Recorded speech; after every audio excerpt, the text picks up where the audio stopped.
वो prime minister बना है पाकिस्तान का। डूबते जहाज का कप्तान बना रहे हो। तो क्या करोगे? जल्दी डुबाएंगे। क्या चेंज करोगे? उसका देश ही चेंज करेंगे। दो देश पाकिस्तान और इंडिया एक ही टाइम पे अलग हुए थे। तो दो ने डेढ़ बोलिए, डेढ़। वो आधा देश प्रगति क्यों नहीं कर पाया? उन लोग की दुनिया ही अलग है। हम लोग को ना बिल्डिंग चाहिए, फैक्ट्री चाहिए, छोटा मोटा चीज उन सबको थोड़ी चाहिए। ताज होटल में आएंगे और उसका जन्नत में जाएंगे। चाइना से हमें दुश्मनी करनी चाहिए कि दोस्ती? कि दुश्मनी कर कहाँ रहे हम लोग चाइना से? कौन सा घर है जहाँ चाइनीज सामान नहीं है? यूक्रेन और रशिया जो चल रहा है, इंडिया ने रशिया का साथ दिया। खुल के कहते हैं रसिया के दिया था, यूक्रेन का साथ देंगे हम? रसिया ने भी हमारा साथ दिया है। दुनिया उस लेवल पे कि जहाँ पे वर्ल्ड वॉर 3 वगैरह नहीं होगा। थर्ड वर्ल्ड वॉर कब होगा ये पता नहीं, लेकिन फोर्थ वर्ल्ड वॉर हम लोग पत्थर और लाठियों से लड़ेंगे। वॉर गलत है, लोग मरते हैं। कुछ लोग बात से सुनबे नहीं करते, लात देना ही पड़ता है। सेना में आपको भी जाना था ना? आज अगर मौका मिल जाए आज चले जाए, सब चीज छोड़ छाड़ के। क्यों ऐसे? दिल लगा चुड़ैल से तो परी किस काम। आज आप इतने बच्चों को पढ़ाते हो, सबसे बड़े चैलेंजेस क्या दिखते हैं आपको? जो बच्चे आ रहे होते हैं ना, वो ग्रेजुएशन तो कर लिए बट स्टैंडर्ड ग्रेजुएशन का नहीं है। कोचिंग माफिया है। तो मेरे भी लड़ाई भी इसी बात की थी कि भाई आप क्यों फीस बढ़ा रहे हो? डांटे उटे, लड़ाई झगड़ा हुआ, ऑफिसों में बम लगा के उड़ा दिया। बिहार में क्या है, आज तक क्यों ऐसी कहानियां अभी भी आती है? एक हफ्ते पहले की बात बता रहे हैं। 19 साल का बच्चा आइसक्रीम बेच रहा था। एक आदमी आया, आइसक्रीम दे, कहा भैया पैसा दीजिए। तो हमरा से पैसा मांगेगा, मुंह में गोली बंदूक घुसाया और गोली मार दिया। आज बच्चा क्या करे जिससे वो पैसे कमा सकता है, आगे बढ़ सकता है? लोग अपने सपने पूरे करने के लिए बहुत सैक्रिफाइसेस करते हैं। अपना घर छोड़ के एक नई सिटी में जाते हैं, पढ़ने के लिए या बेटर अपॉर्चुनिटीज के लिए। बट नया घर सेट करना ना इतना इजी नहीं होता। इसीलिए शिफ्टिंग के लिए सिर्फ लॉजिस्टिक्स नहीं, एक ट्रस्टेड पार्टनर चाहिए। पोर्टर देता है 100% डैमेज फ्री शिफ्टिंग की गारंटी, वरना 5 लाख रुपए तक वापस। उनकी मल्टी लेयर पैकेजिंग और कन्वीनियंट बुकिंग स्लॉट्स शिफ्टिंग को इजी बना देते हैं। तो अब चाहे आपको इंटरसिटी या इंट्रासिटी शिफ्ट करना हो, तो पोर्टर के साथ लगी सेफ्टी की शर्त। और जब ट्रस्ट की बात हो रही हो, तो एक ऐसे टीचर का नाम जरूर आता है जिन पर लाखों स्टूडेंट्स ट्रस्ट करते हैं, जिन्होंने स्टूडेंट्स को सिर्फ पढ़ाया नहीं बल्कि लाइफ में एक डायरेक्शन दिए। हमारे आज के गेस्ट हैं खान सर। आज के एपिसोड में हम जानेंगे चाइना हमसे इतना आगे क्यों है, पाकिस्तान आज तक इतना पीछे क्यों है, यूएस पाकिस्तान को सपोर्ट क्यों कर रहा है, इंडियन एजुकेशन में सुधार कैसे ला सकते हैं, हमारे देश के किसान आगे कैसे बढ़ सकते हैं, और क्या इंग्लिश लैंग्वेज ने हमें बैकवर्ड बना दिया है। इन सारे सवालों के जवाब आज के पॉडकास्ट में मिलेंगे। So enjoy this episode and watch it till the and.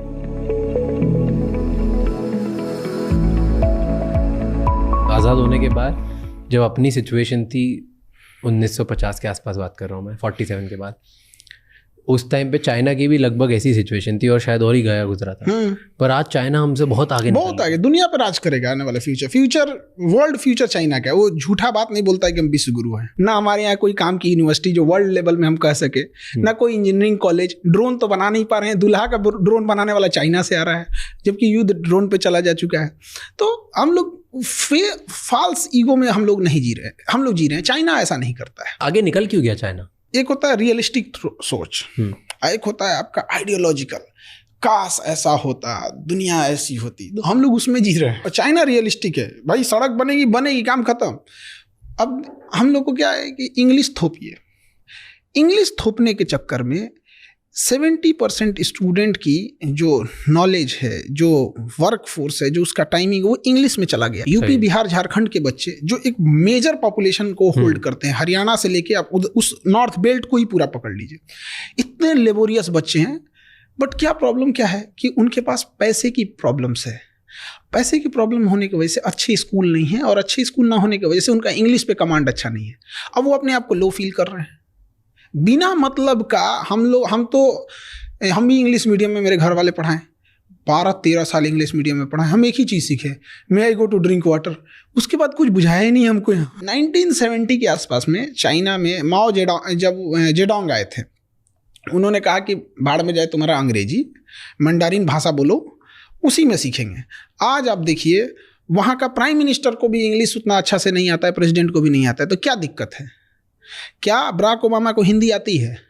नहीं। तो मोदी को इंग्लिश नहीं आएगी तो क्या दिक्कत है? आप बोलिए तो एक ट्रांसलेटर रख लिया जाएगा आपको, जहां जरूरत पड़ेगी उसकी।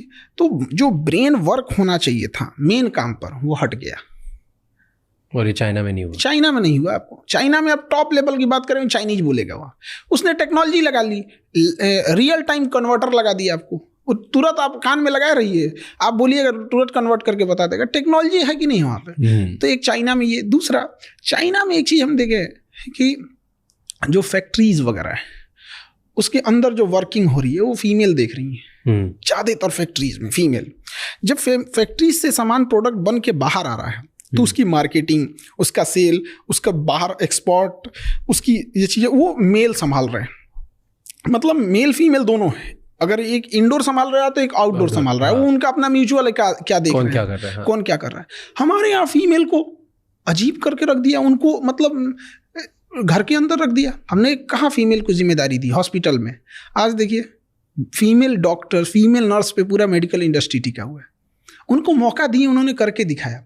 एविएशन दिए हम लोग ने फीमेल को, आज पायलट हो गए, एयर होस्टेस हो गए, फीमेल हमने दिया, उन्हें करके दिखाई। वहाँ पे हमने उन्हें जिम्मेदारी ही नहीं देते। इंडिया में क्या है ना कि पैसे कमाने की जिम्मेदारी थोप दिया पुरुष के ऊपर। इससे बहुत अजीब गया कि बच्चा बाहर जाके कमा रहा है, बस इससे मतलब है कैसे कमा रहा है, मर रहा है, जी रहा है, सेफ्टी है कि नहीं है, रहने लायक है कि नहीं। मुंबई में देखिए घर वालों को पता नहीं होगा कि यहाँ पे कोई कैसे का कमा रहा होगा। आप बीच पे जाके देखिए, कोई छोटी मोटी दुकानें लगा के बेच रहा है, रात भर बेचारा कुछ कस्टमर आ जाए यहाँ पे। घर वालों को क्या चिंता है, पुरुष है, बेटा है, कमा के लाएगा यहाँ पर। और घर की इज्जत की जिम्मेदारी औरतों को दे दिया। भाई इस दोनों की कॉमन जिम्मेदारी थी। यही वजह है कि इंडिया में आप देखिएगा कि अगर किसी को बद्दुआ देनी है, सरापनी है, तो वो घर की फाइनेंशियल स्थिति को संभालने वाले पुरुष को बद्दुआ देगा। तुम्हारे पिताजी को नौकरी छूट जाए, भाई ये हो जाए। और अगर उसको इज्जत डाउन करनी यानी गाली देना है तो किसी पुरुष को गाली नहीं देगा और महिला को देगा। हम लोग महिला सशक्तिकरण की बात करते हैं और शर्म आनी चाहिए, दो पुरुषों की लड़ाई में भी गालियां एक औरत ही सुन रही है। वो कहाँ से सशक्तिकरण हो? जिस लड़ाई में वो है भी नहीं उसमें भी उसको गाली दे रहा है सब। तो चाइना में ये सब नहीं है। वहाँ पे फीमेल पार्टिसिपेशन भी बहुत अच्छा है। वहाँ के स्टूडेंट्स में कुछ अलग है? वहाँ पे स्टूडेंट्स यूनिवर्सिटीज या एजुकेशन वहाँ कोचिंग नहीं है, वहाँ कोचिंग वगैरह नहीं। रियली? वहाँ गवर्नमेंट स्कूलिंग सिस्टम एक, वन नेशन वन एजुकेशन। हमारे यहाँ वन नेशन वन इलेक्शन बोला जा रहा है। कभी एजुकेशन पे भी बात कर लो यार। अच्छा, हम लोग की क्या जरूरत है? हम लोग खुद अपने आप से पूछते हैं कभी कभी हम लोग की जरूरत क्या है कोचिंग वालों की? क्योंकि स्कूल ने अच्छा नहीं पढ़ाया है। अदरवाइज में तभी तो आया है मेरे पास। ऐसा भी तो हो सकता है जैसे स्कूल में उसने पढ़ाई कंप्लीट कर दी, कॉलेज कंप्लीट कर दिया, तब हमारे पास आया। ऐसा भी तो हो सकता था कि हमने पढ़ा दिया फिर वो स्कूल में जाए। हम लोग पढ़ा देंगे ना तो स्कूल के वालों को कह के निकलिए, अब आप लोग निकलिए, बहुत पीछे हैं लोग। तो स्कूलिंग सिस्टम अगर अच्छी होती हम लोग की ज़रूरत ही नहीं पड़ती। चाइना में एजुकेशन सिस्टम एक जैसा है, इंडिया में भी अमीर हो या गरीब पढ़ाई एक जैसी होनी चाहिए, मेडिकल एक जैसा होना चाहिए। बट यही दुर्भाग्य है इंडिया में, अमीर की पढ़ाई अलग है, गरीब की पढ़ाई अलग है। और उसके बाद दोनों पढ़ के समाज में आएंगे तो अमीर लोग कहेंगे कि ये ऐसे किया वैसे किया। क्या बात की है, एक का पैर तोड़ दिए और एक को खिला पिला के अच्छा किए, उसके बाद दोनों को सेम रेस में दौड़ा रहे हैं। अमीर का हॉस्पिटल अलग है, गरीब का हॉस्पिटल अलग है। अमीर अभी आएगा, उसको MRI जांच ये सब हो जाएगी। गरीब के लिए 2 महीना का लाइन लगाना पड़ेगा। अगर पहुंच है, पैसा है, लिंक है, सुबह चाहिएगा, शाम में एम्स में नंबर आ जाएगा। कुछ पैरवी नहीं है तो अगर आपको किसी पेशेंट को फर्स्ट स्टेज में कैंसर पकड़ा गया, अगर कोई पहुंच पैरवी नहीं है ना तो उसका नंबर आते आते वो 4th स्टेज में चला जाएगा। तो डॉक्टर कहेगा आप सेवा कीजिए। तो हमने कहाँ भारत को कितने पार्टीशन में बांट रखा है, गरीबी के आधार पर, जातियों के आधार पर, स्टेट के आधार पर। समझ में नहीं आता इसको, मतलब कहाँ से इसको सुधारा जाए। तो जैसे 2021 में चाइना के प्रेसिडेंट ने, मैं देख रहा था, शायद प्राइवेट ट्यूटरिंग बैन कर दी थी। इंडिया में भी अगर ऐसा हो जाए तो फिर वहाँ पे एक मजबूरी है कि वो ये सिस्टम वहाँ पे थोड़ा सा अलग है, क्योंकि हम लोग डेमोक्रेसी में हैं, वो लोग डेमोक्रेसी नहीं है, वो साम्यवादी है, कम्युनिस्ट हैं। वहाँ पे कम्युनिस्ट में क्या होता है ना कि सब चीज़ें, वहाँ देश का कंसेप्ट नहीं होता, वहाँ पार्टी का कंसेप्ट होता है। तो अगर वहाँ हम right to freedom of speech दे देंगे ना तो उनका वो वाला सिस्टम खराब हो जाएगा। इस वजह से वो इस सब चीज़ों को रोकता है। और इंडिया में नैरेटिव सेट किया जाता है कि ऐसा चाइना में है, बोलने की आज़ादी नहीं है, ये नहीं है, वो नहीं है। जो चाइना एक बार घूम के आए, वहाँ पता करके आए, उनका अपना सोशल मीडिया है। लेकिन इस पर कंट्रोल भी ज़रूरी है। ऐसा नहीं कर रहे हैं कि एकदम ख़त्म कर देना या एकदम इंडिया मतलब छूट दे देना। इसका बहुत मिसयूज़ भी है। बांग्लादेश में तख्ता पलट करके शेख हसीना को छोड़ना पड़ा, केवल सोशल मीडिया की वजह से गया था। उसका श्रीलंका क्यों बर्बाद हुआ? फेसबुक की वजह से। मतलब फेसबुक, श्रीलंका जो क्राइसिस रही थी उसमें सबसे बड़ा कारण फेसबुक है। कैसे? दोनों, पहले बांग्लादेश बताओ फिर श्रीलंका बताओ। पहले श्रीलंका था, फिर उसमें क्या हुआ ना कि किसी भी चीज को अगर आप नैरेटिव सेट करना चाह रहे हैं तो धीरे धीरे नैरेटिव वो सेट करते जाएगा। एक माइंड, एक कंट्रोल करने वाला चीज है। जैसे एक सिंपल सी बात बताते हैं, यूट्यूब, फेसबुक, ट्विटर ये हमारा है नहीं। अब हमारा नहीं है तो अभी एक छोटा सा जो ज्वलंत एग्जाम्पल देखिए यहाँ पे, गाजा और फिलिस्तीन में, और हमारे यहाँ कश्मीर में इशू देखिए। कश्मीर में इतनी ज़्यादा इंसर्जेंसी है, वहाँ पे एक टेररिस्ट मारा जाएगा ना, पूरे ग्लोबल मीडिया में दिखाया जाएगा। और गाजा में 60,000 लोग मरे हैं, जिसमें ज़्यादातर महिलाएं और बच्चे हैं। आपको वीडियो ढूंढने को मिलेगा? नहीं मिलेगा।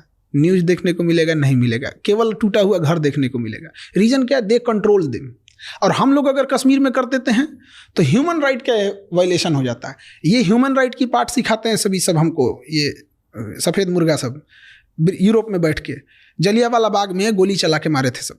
ये चुट्टा हम लोग को ह्यूमन राइट सिखाते हैं सब। जिस समय ये लोग जानवरों की तरह ज़िंदगी जी रहे थे ना, हमारे यहाँ वसुधैव कुटुंबकम चल रहा था। जिस समय दुनिया में केवल लूट खसोट मची थी ना, पारसी लोगों को खुद ईरान से भगा दिया गया था ना, तो हमारे यहाँ गुजरात और महाराष्ट्र में उन्हें रहने के लिए शरण दिया गया था। तो हम लोग को ये ज्ञान दे रहे हैं सब। तो सोशल मीडिया को हम लोग अनकंट्रोल कर रहे हैं। We are not digital India, we are digital user. हमारे पास डिजिटल इंडिया हम लोग बोलते हैं उसको। क्या है हमारा? यूट्यूब हमारा है, फेसबुक हमारा। आज अगर यूट्यूब गूगल कह देता है कि आपको अपने जीमेल बना रहे हैं, हर जीमेल का 1 साल का चलाने का हमको 10 रुपये चाहिए, हमें देना पड़ेगा, सब बंद हो जाएगा, एंड्रॉयड उसका हो जाएगा। तो चाइना ने कहा कि we are not digital China, we are not digital user. उसने अपना बना लिया।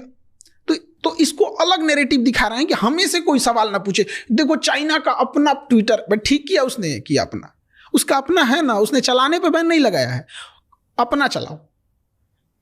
क्या उसकी भाई यूट्यूब नहीं है? उसका अपना है, बाइडू है उसका, वीचैट है उसका, सब कुछ है उसका अपना। हम लोग का एक चीज डिजिटल में बहुत अच्छा हुआ, पेमेंट सिस्टम, यूपीआई, वो बहुत बेहतरीन है। पूरी दुनिया में वैसा नहीं है, बाकी जगहों पे हम लोग का उतना अच्छा नहीं है। तो श्रीलंका में क्या हुआ? श्रीलंका में कम्युनल राइट्स को बहुत बढ़ावा दिया गया फेसबुक ने। बहुत ज़्यादा धार्मिक चीज़ों को बढ़ा के दिखाया, जिस वजह से अनस्टेबिलिटी आने लगी थी वहाँ पे, और एंटी गवर्नमेंट, एंटी एस्टेब्लिश भावनाएं बहुत भड़कने लगी थी, श्रीलंका को तबाह करने लगा। और इसी बीच में जब इकोनॉमिकल क्राइसिस आती है और पहले से एंटी एस्टेब्लिशमेंट माइंडसेट है, तो फिर पूरा सिस्टम कोलैप्स कर जाता है। बांग्लादेश में भी यही हुआ था। अचानक से लोग सड़कों पे 50,000 लोग कैसे आ गए? वो टेलीग्राम पे चल रहा था पहले से, और टेलीग्राम पे कंट्रोल नहीं है गवर्नमेंट का। आज देखिए, किसी के टेलीग्राम पे किसी के प्राइवेट वीडियोस को भेज के उसे ब्लैकमेल कर सकता है कोई भी। एआई आ गया है, अब तो किसी का कुछ भी बना सकता है। सर हटाइए, लगा दीजिए कुछ। हमारे आपकी बात हो रही है, यहाँ किसी फेमस सेलिब्रिटी का या किसी पॉलिटिशियन का चेहरा हटा के डब कर दीजिए। अच्छा, एक बात, हम चाइना इंडिया की बात कर रहे थे।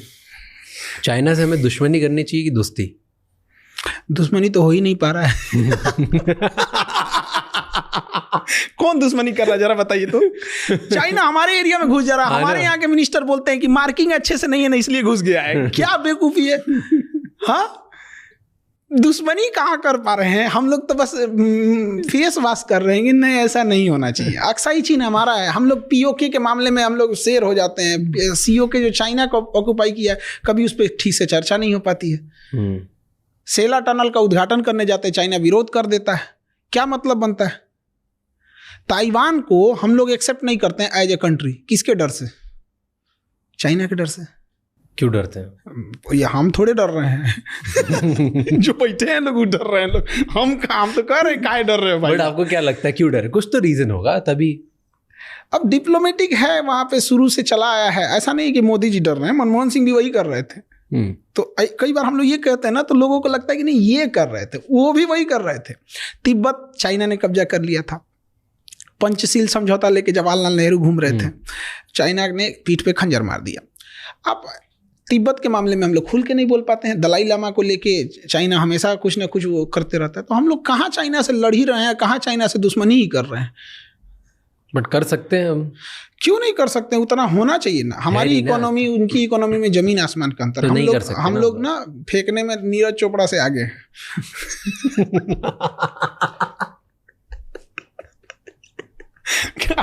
फेंकने में अगर ओलंपिक में बांसबाजी में होता ना तो गोल्ड मेडल हम ही लोग का रहता है। वो कोई छीन ही नहीं सकता था, आदमी टेंशन फ्री रहता। चल भाई ओलंपिक में एक तो अपना फिक्स है, हमसे ज्यादा कौन फेंकेगा। अजीब अजीब हाल है, इकोनॉमी की हालत दुर्दशा है। इंडस्ट्रियलाइजेशन अब कहाँ चला गया किसी को मतलब ही नहीं होती है। जीएसटी का कोई और छोर नहीं है, किस चीज पे लगा दिया जाएगा जीएसटी का। अब देखिए मेडिकल इंडस्ट्रीज की बात कीजिए, हमारे यहाँ पता नहीं क्या कर रहा है सब इंजीनियर सब, इतना पढ़ लिख के कहाँ खप जाता है सब पता ही नहीं चलता है। MRI machine, CT scan machine Germany से आ रही है, नहीं बनती इंडिया में, और आज़ादी के इतने साल बाद। तो चलिए हर चीज़ में हम आगे नहीं हो सकते हैं। बेशर्मी कहाँ होती है, अगर कोई हॉस्पिटल वाला उस MRI या CT स्कैन मशीन को मंगा रहा है तो उस पर गवर्नमेंट चढ़ जाती है, मंगाया क्या रे, इंपोर्ट ड्यूटी दे। क्या बेशर्मी है। कोई MRI किस लिए मंगाएगा? बड़ी बीमारी के लिए। CT स्कैन MRI खांसी या बुखार के लिए नहीं होता है। कोई जा रहा है वहां पे तो मतलब इट मीन्स उसको सस्पिशियन है बड़ी बीमारी का है। उस पर क्या जरूरत है भैया आपको इंपोर्ट ड्यूटी लगाने की? वो तो आपको अपनी बेशर्मी छुपा रहे हैं। आप इंडिया में बनाओ ना। स्टार्टअप इंडिया मतलब कौन सी गिलास और चम्मच छुरी कांचा बनाएंगे? स्टार्टअप इंडिया इसका मतलब होता है, ये कहाँ बनेगा? उस पर इंपोर्ट ड्यूटी कहीं से बनता है मतलब? तो बेशर्मी हो गई ये तो। बट इसलिए करते हैं ना इंपोर्ट ड्यूटी की, अगर इंपोर्ट ड्यूटी लगाएंगे तो लोग कम बुलवाएंगे, उसकी वजह से कोई यहाँ का इंसान सस्ती चीज़ बनाने की अच्छा कम आएगा MRI मशीन, तो कम आने की वजह से चीजें कम होंगी, नुकसान ज्यादा है हमको। बट प्रॉब्लम्स तो, बीमारियां तो बढ़ रही हैं। तो जो MRI किसी को 1000 रुपये में होना चाहिए आज 5000 7000 लगता है, जिस वजह से एक बड़ा हिस्सा जिसकी मंथली इनकम 8000 10000 है वो MRI कराएगा ही नहीं कराएगा। अब उसके ब्रेन में अगर कोई ट्यूमर था, स्टेज 1 में था, तो उसको दर्द तो होगा नहीं यहाँ पे। अब MRI महंगा नहीं कराएगा, जब कराने जाएगा तो स्टेज 4 आ चुका रहेगा। यहाँ पे सरकार को सारा कमाई करना है इसी की वजह से। और अगर यही बात होना चाहिए था तो अब तक तो बन जाना चाहिए था। 70 साल वेट कर दिए, 75 साल वेट कर दिए, अब क्या पूरा 7 जन्म दे दें इनको? बट ये तो इनोवेशन सिर्फ सरकार की जिम्मेदारी नहीं है ना, ये तो हम लोग की भी जिम्मेदारी।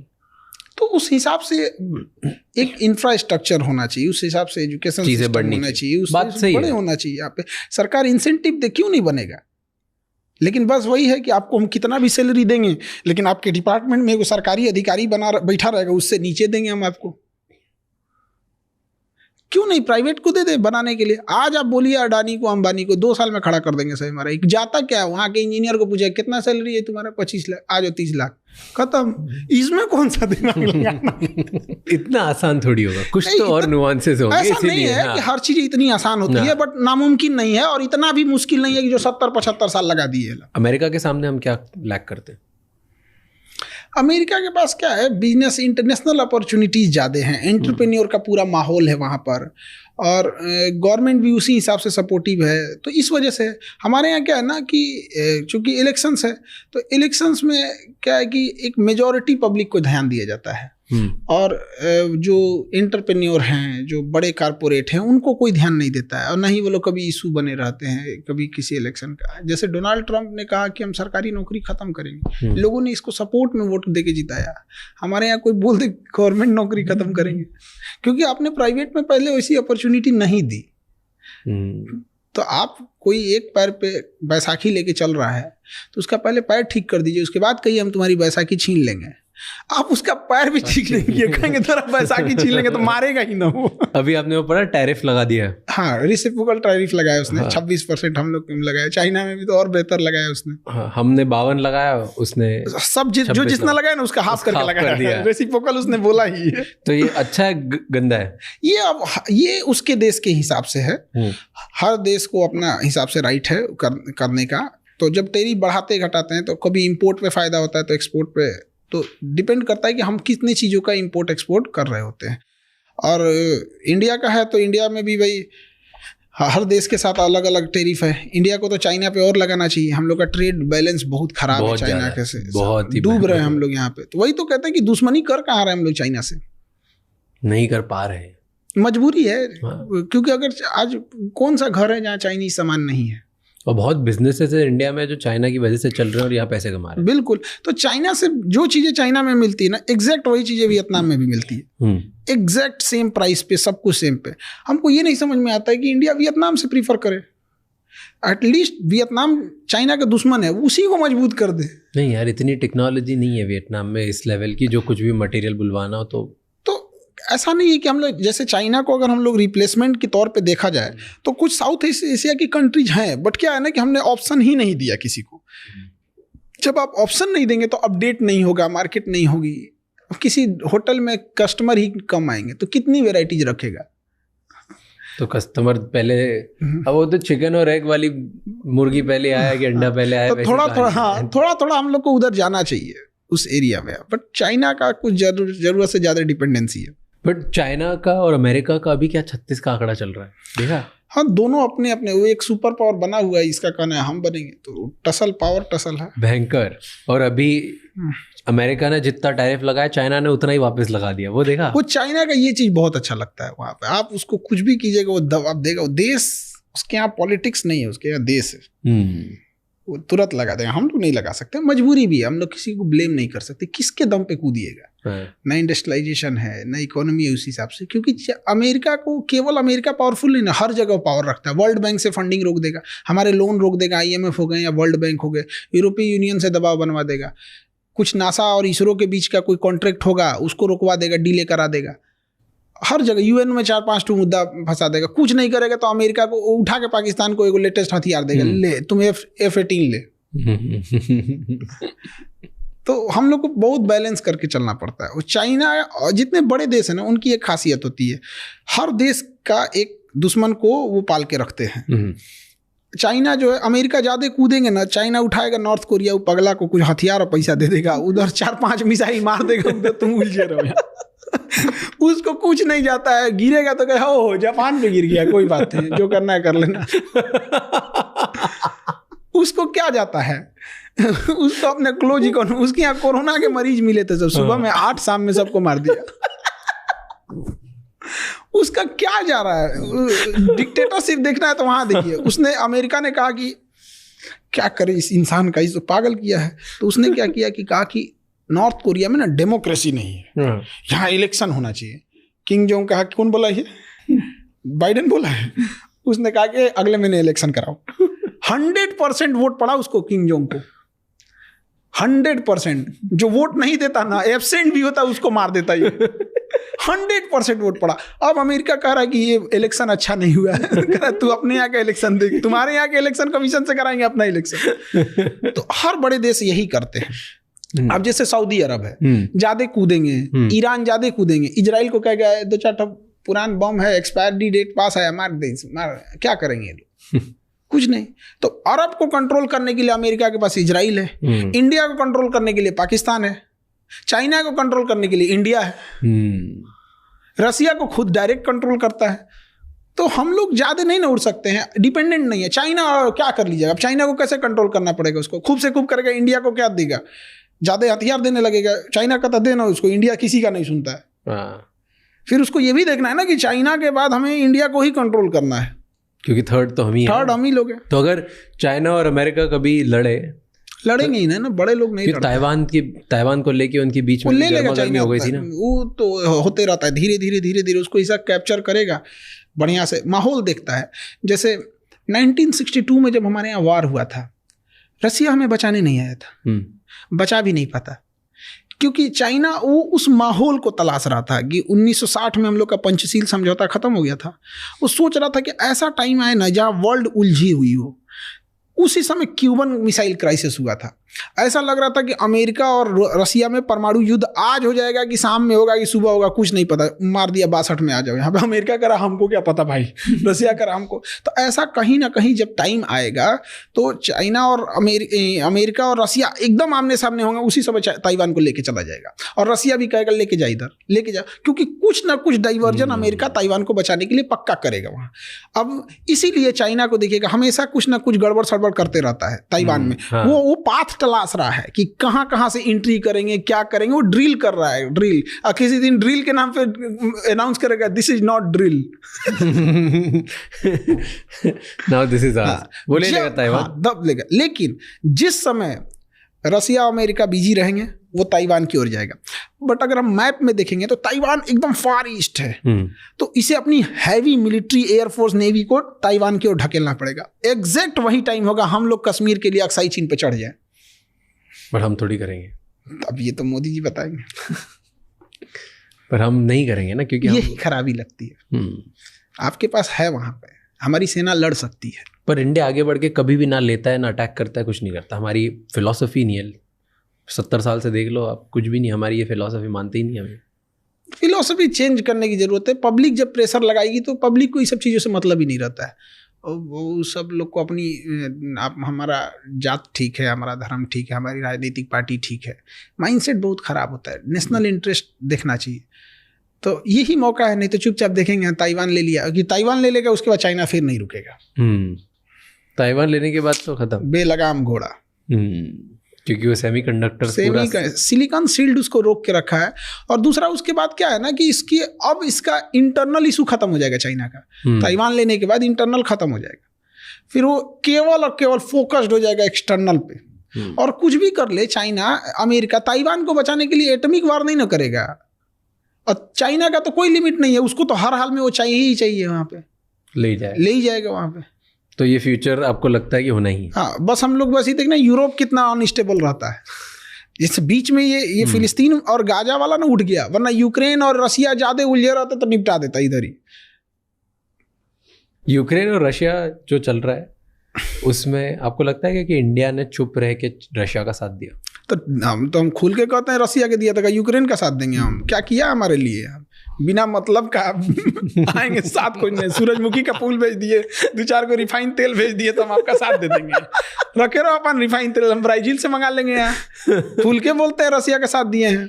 रसिया ने भी हमारा साथ दिया है, चाहे यूएन में वीटो का मामला हो। इसमें खुल छुपा उपा के कौन सा बात करना। अब हम लोग कोई डिप्लोमेटिक पोस्ट पे थोड़े बैठे हैं कि लोग हमसे पूछेगा हाँ साथ दिए हैं। अमेरिका खुल के कहता है ना कि वो इजराइल का साथ दिया है, अमेरिका खुल के कहता है कि वो यूक्रेन का साथ दिया है। हम क्यों मोए मोए करें? हम भी दिए हैं, पर बोलते नहीं ना हम खुल के। हाँ, नहीं बोलते हैं, हमारी कुछ मजबूरी, क्योंकि यूरोपीय यूनियन है सब और उधर अमेरिका है, पूरा वर्ल्ड एक साइड से हो गए हैं सब यहाँ, और हम लोग थोड़ा सा इसमें। आपको लगता है यूक्रेन और रशिया में कौन सही है? रसिया। क्यों? आप मेरे दुश्मन को मेरे सिधाने ले आके बैठाइएगा, हम क्या करेंगे? विरोध करेगा कि नहीं करेगा? ऑब्वियस बात है। नाटो का आर्टिकल 5 कहता है कि नाटो की कोई भी कंट्री रहेगी वहां नाटो की आर्मी की पूरी डायरेक्ट एक्सेसिबिलिटी रहेगी। अब बैठा के वहां ले आएंगे रसिया को, भाई तुम्हें डेवलप करना है करो। यूरोपीय यूनियन में गया, कहाँ इसने अटैक किया है? बिना मतलब का उसको कहाँ से जाएगा? और नाटो का मतलब क्या बनता है आज के डेट में, जब वर्ल्ड यूएनओ हाई है, यूएनओ कहता है कि हम थर्ड वर्ल्ड वार होने नहीं देंगे। ये 32 कंट्री मिलके कहते हैं अगर हमारे पे किसी ने मारा हम सबको मिलके मारेंगे।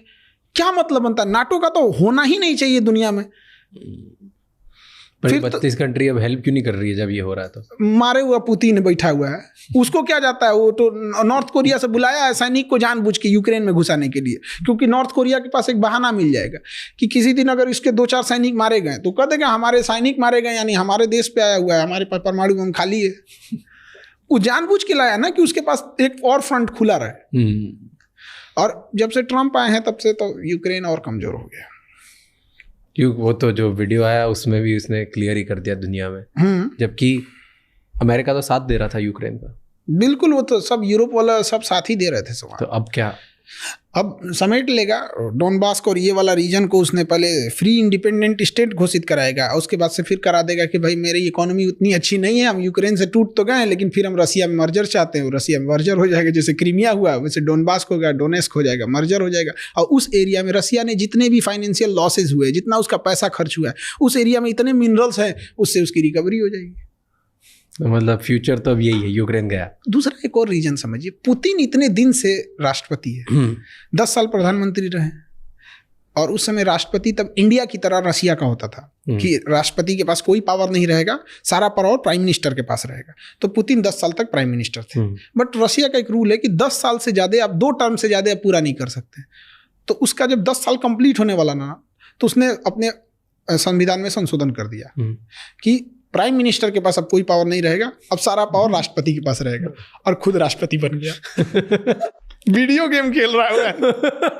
अब 10 साल उसका पूरा हो गया 2022 में। हाँ। अब क्या करें भाई, यहाँ तो 2 टर्म से। तो स्पेशल अमेंडमेंट इन कॉन्स्टिट्यूशन 2036 तक इसमें कोई चेंजिंग नहीं होगा। इंडिया में भी ऐसा हुआ था, 2002 में हुआ था कि लोकसभा की सीटें 2026 तक नहीं बढ़ाई जाएंगी। तो उसने कहा कि 2036 तक मतलब अभी एज इट इज रहेगा यहाँ पर। अब इंटरनल बगावत होने लगा। तो जब इंटरनल बगावत होती है ना, तो इसको कंट्रोल करने का सबसे आसान तरीका होता है ना, कोई वार कर दो। ऐसे ही माओ के टाइम पे हुआ था 1960 में चाइना में मार दी, इंडिया में लड़ गए यहाँ पे। ऑब्वियस बात है, अभी आज चाहे महंगाई जितनी भी हो, चाहे जो भी हो, हमें अपने प्रधानमंत्री से या एट ए टाइम के प्रधानमंत्री या पहले के कोई भी प्रधानमंत्री लाख शिकायत होगी, लेकिन जब वार के टाइम पे तो हम सब एक हैं। कारगिल के टाइम पे कोई ये कह सकता है क्या कि हम अटल बिहारी वाजपेयी के साथ नहीं थे, भले उन्हें वोट न दिया हो। तो पुतिन के लिए युद्ध लंबा खींचना अपने विरोधियों को निपटाने का एक अच्छा रास्ता। निपटा दिया अंदर। वो क्या नाम थे उनको, वैगनार ग्रुप के थे, प्रेगोजिन की क्या नाम था, उनको जहाज से उड़वा दिया, जा रहे थे बेलारूस। तो रसिया का एक अलग है, वो लड़ाई को केवल ये नहीं देखिए वहाँ पे, वो चाहे तो खत्म करके आज ही ले सकता है, लेकिन लंबा कर रहा है, खींच रहा है उसको। उसकी पॉपुलैरिटी, उसका विश्वास, उसकी नेशनलिटी बढ़ रही है कि ये रशियंस के साथ है। रसिया को यही बचा रहा है, दुनिया को अपने यहाँ दिखा रहा है रसियन भाषा में बोल के। उसकी न्यूज़ तो चल रही है ना कि आज अगर पुतिन नहीं होता तो पूरी दुनिया रसिया को समेट चुकी होती। ना नाटो कहाँ तक चला गया रहता, दिखाएगा वहां पर कि ना क्रेमलिन बचा होता, ना मॉस्को बचता, ना पीटर्सबर्ग बचता, ना व्लादिवोस्टोक, सब यूरोप वाले कब्जा कर लेते। तो लोगों का रहता यही रहेगा, पुतिन ही रहेगा, 2036 नहीं जी 50 तक रहेगा। वार गलत है ना, लोग मरते हैं। वार गलत रहता ना, बांसुरी बजाने वाला कृष्ण कन्हैया महाभारत होने नहीं देते। कुछ लोग बात से सुनबे नहीं करते, लात देना ही पड़ता है। आप 32 देशों के ग्रुप, जिसमें एटॉमिक पावर 3 के पास है, ब्रिटेन के पास है, फ्रांस के पास है, अमेरिका के पास है, पावर में सबसे ज्यादा, लॉबी सबसे ज्यादा, टेक्नोलॉजी सबसे ज्यादा, हथियार सबसे ज्यादा, यूएन में पहुंच सबसे ज्यादा, इसके बावजूद ही 3200 मिल के एक साथ रहेंगे और कहेंगे कि हमें कोई मारेगा, हम 3200 मिल के मारेंगे। सद्दाम हुसैन को पूरा उड़ा दिया, सब लीबिया को पूरा उड़ा दिया, यमन को पूरा उड़ा दिया, सीरिया को पूरा उड़ा दिया। हमारे पास ये जितने देशों को उड़ाया, कम से कम 2 से 3 लाख इंडियंस वहां काम करते थे। हमें क्या मिला? कुछ नहीं। बीच मझधार में छोड़ के अफगानिस्तान को चला गया। अफगानिस्तान में हम लोग के करोड़ों इन्वेस्टमेंट है, सब फंस के रह गए। तो क्या मतलब बनता है आज के डेट में नाटो का? हिम्मत नहीं है किसी देश के पास ये कहने की कि नाटो गलत है। वो अलग बात है, बट गलत तो है ना। पर उनका मेन आइडिया तो ये है ना कि कोई भी एक दूसरा पावरफुल देश हम छोटे छोटे देशों को अलग तरीके से खत्म ना करे, इसलिए हम सब साथ में जुड़ के रहेंगे, क्योंकि हम सब बहुत पास में बहुत छोटे छोटे देश हैं। कौन? यूरोप वाले कहते हैं ऐसा? हाँ, तो मेन मतलब तो इसीलिए तो स्टार्ट हुआ था ना नेटो, कि एक छोटा देश नाटो हुआ था किसको कंट्रोल करने के लिए। उस समय रसिया बेलगाम था, यूएसएसआर था।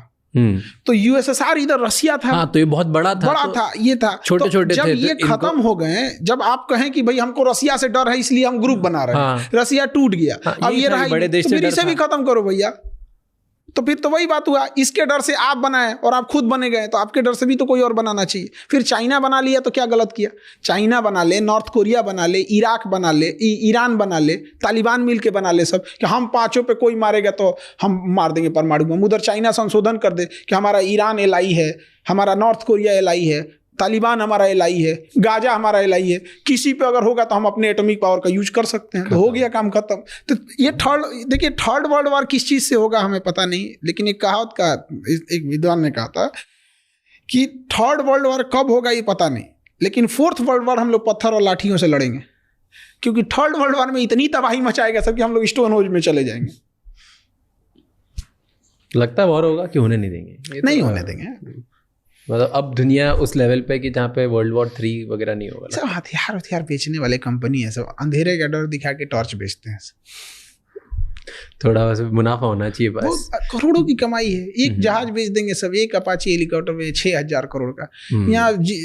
यहाँ पता चला 10 जिला मिल के खेती करेगा तो 6,000 करोड़ कभी ना कमा पाए। वहाँ एक हेलीकॉप्टर बेचा निकल गया। और उसके बाद उसके पास उसका मेंटेनेंस अलग, पायलट की ट्रेनिंग अलग, फिर हथियार खत्म हो गया तो अलग। ये मेरा ही हथियार लगा सकते हो। छोटे छोटे वॉर कराना फायदेमंद होता है उन लोग के लिए।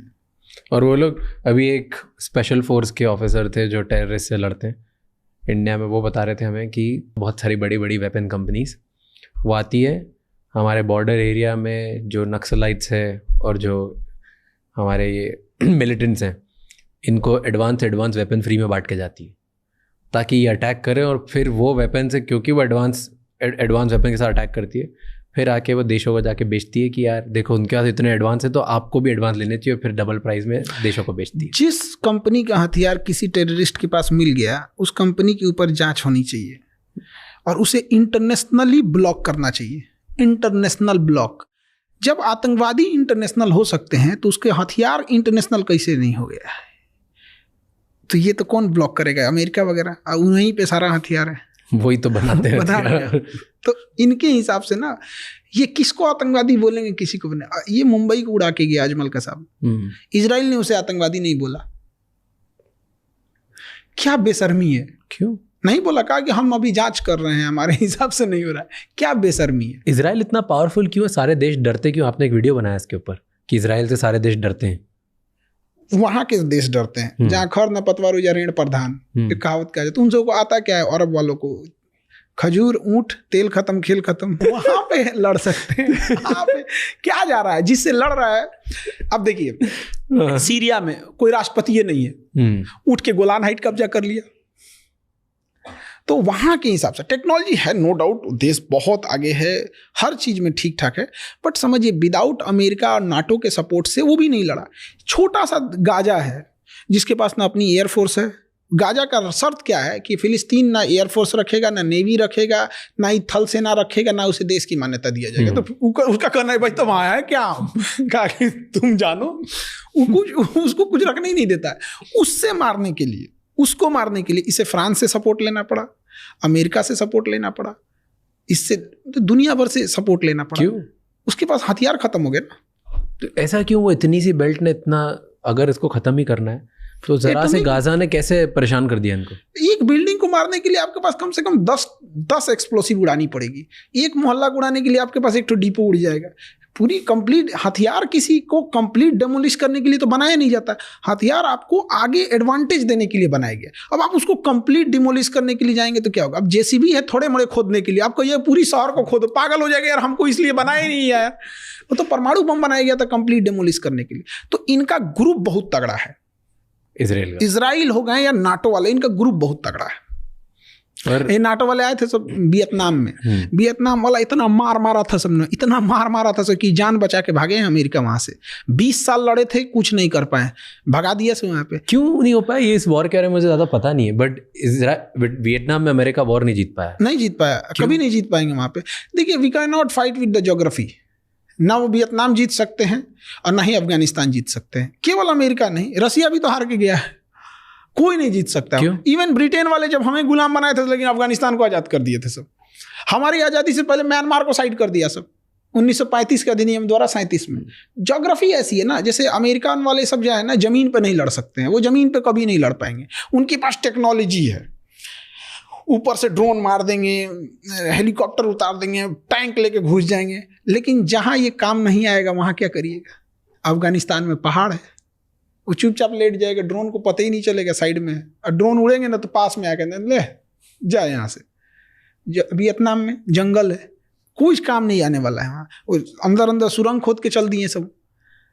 तो जमीन पे वो नहीं लड़ सकता है, यही है। और जमीन पे प्लेन अगर एरिया है तो लड़ लेगा। इराक खाली मिला था, लड़ लिया। अफगानिस्तान 20 साल लड़े थे, वापस गए भी तो इज्जत से नहीं गए।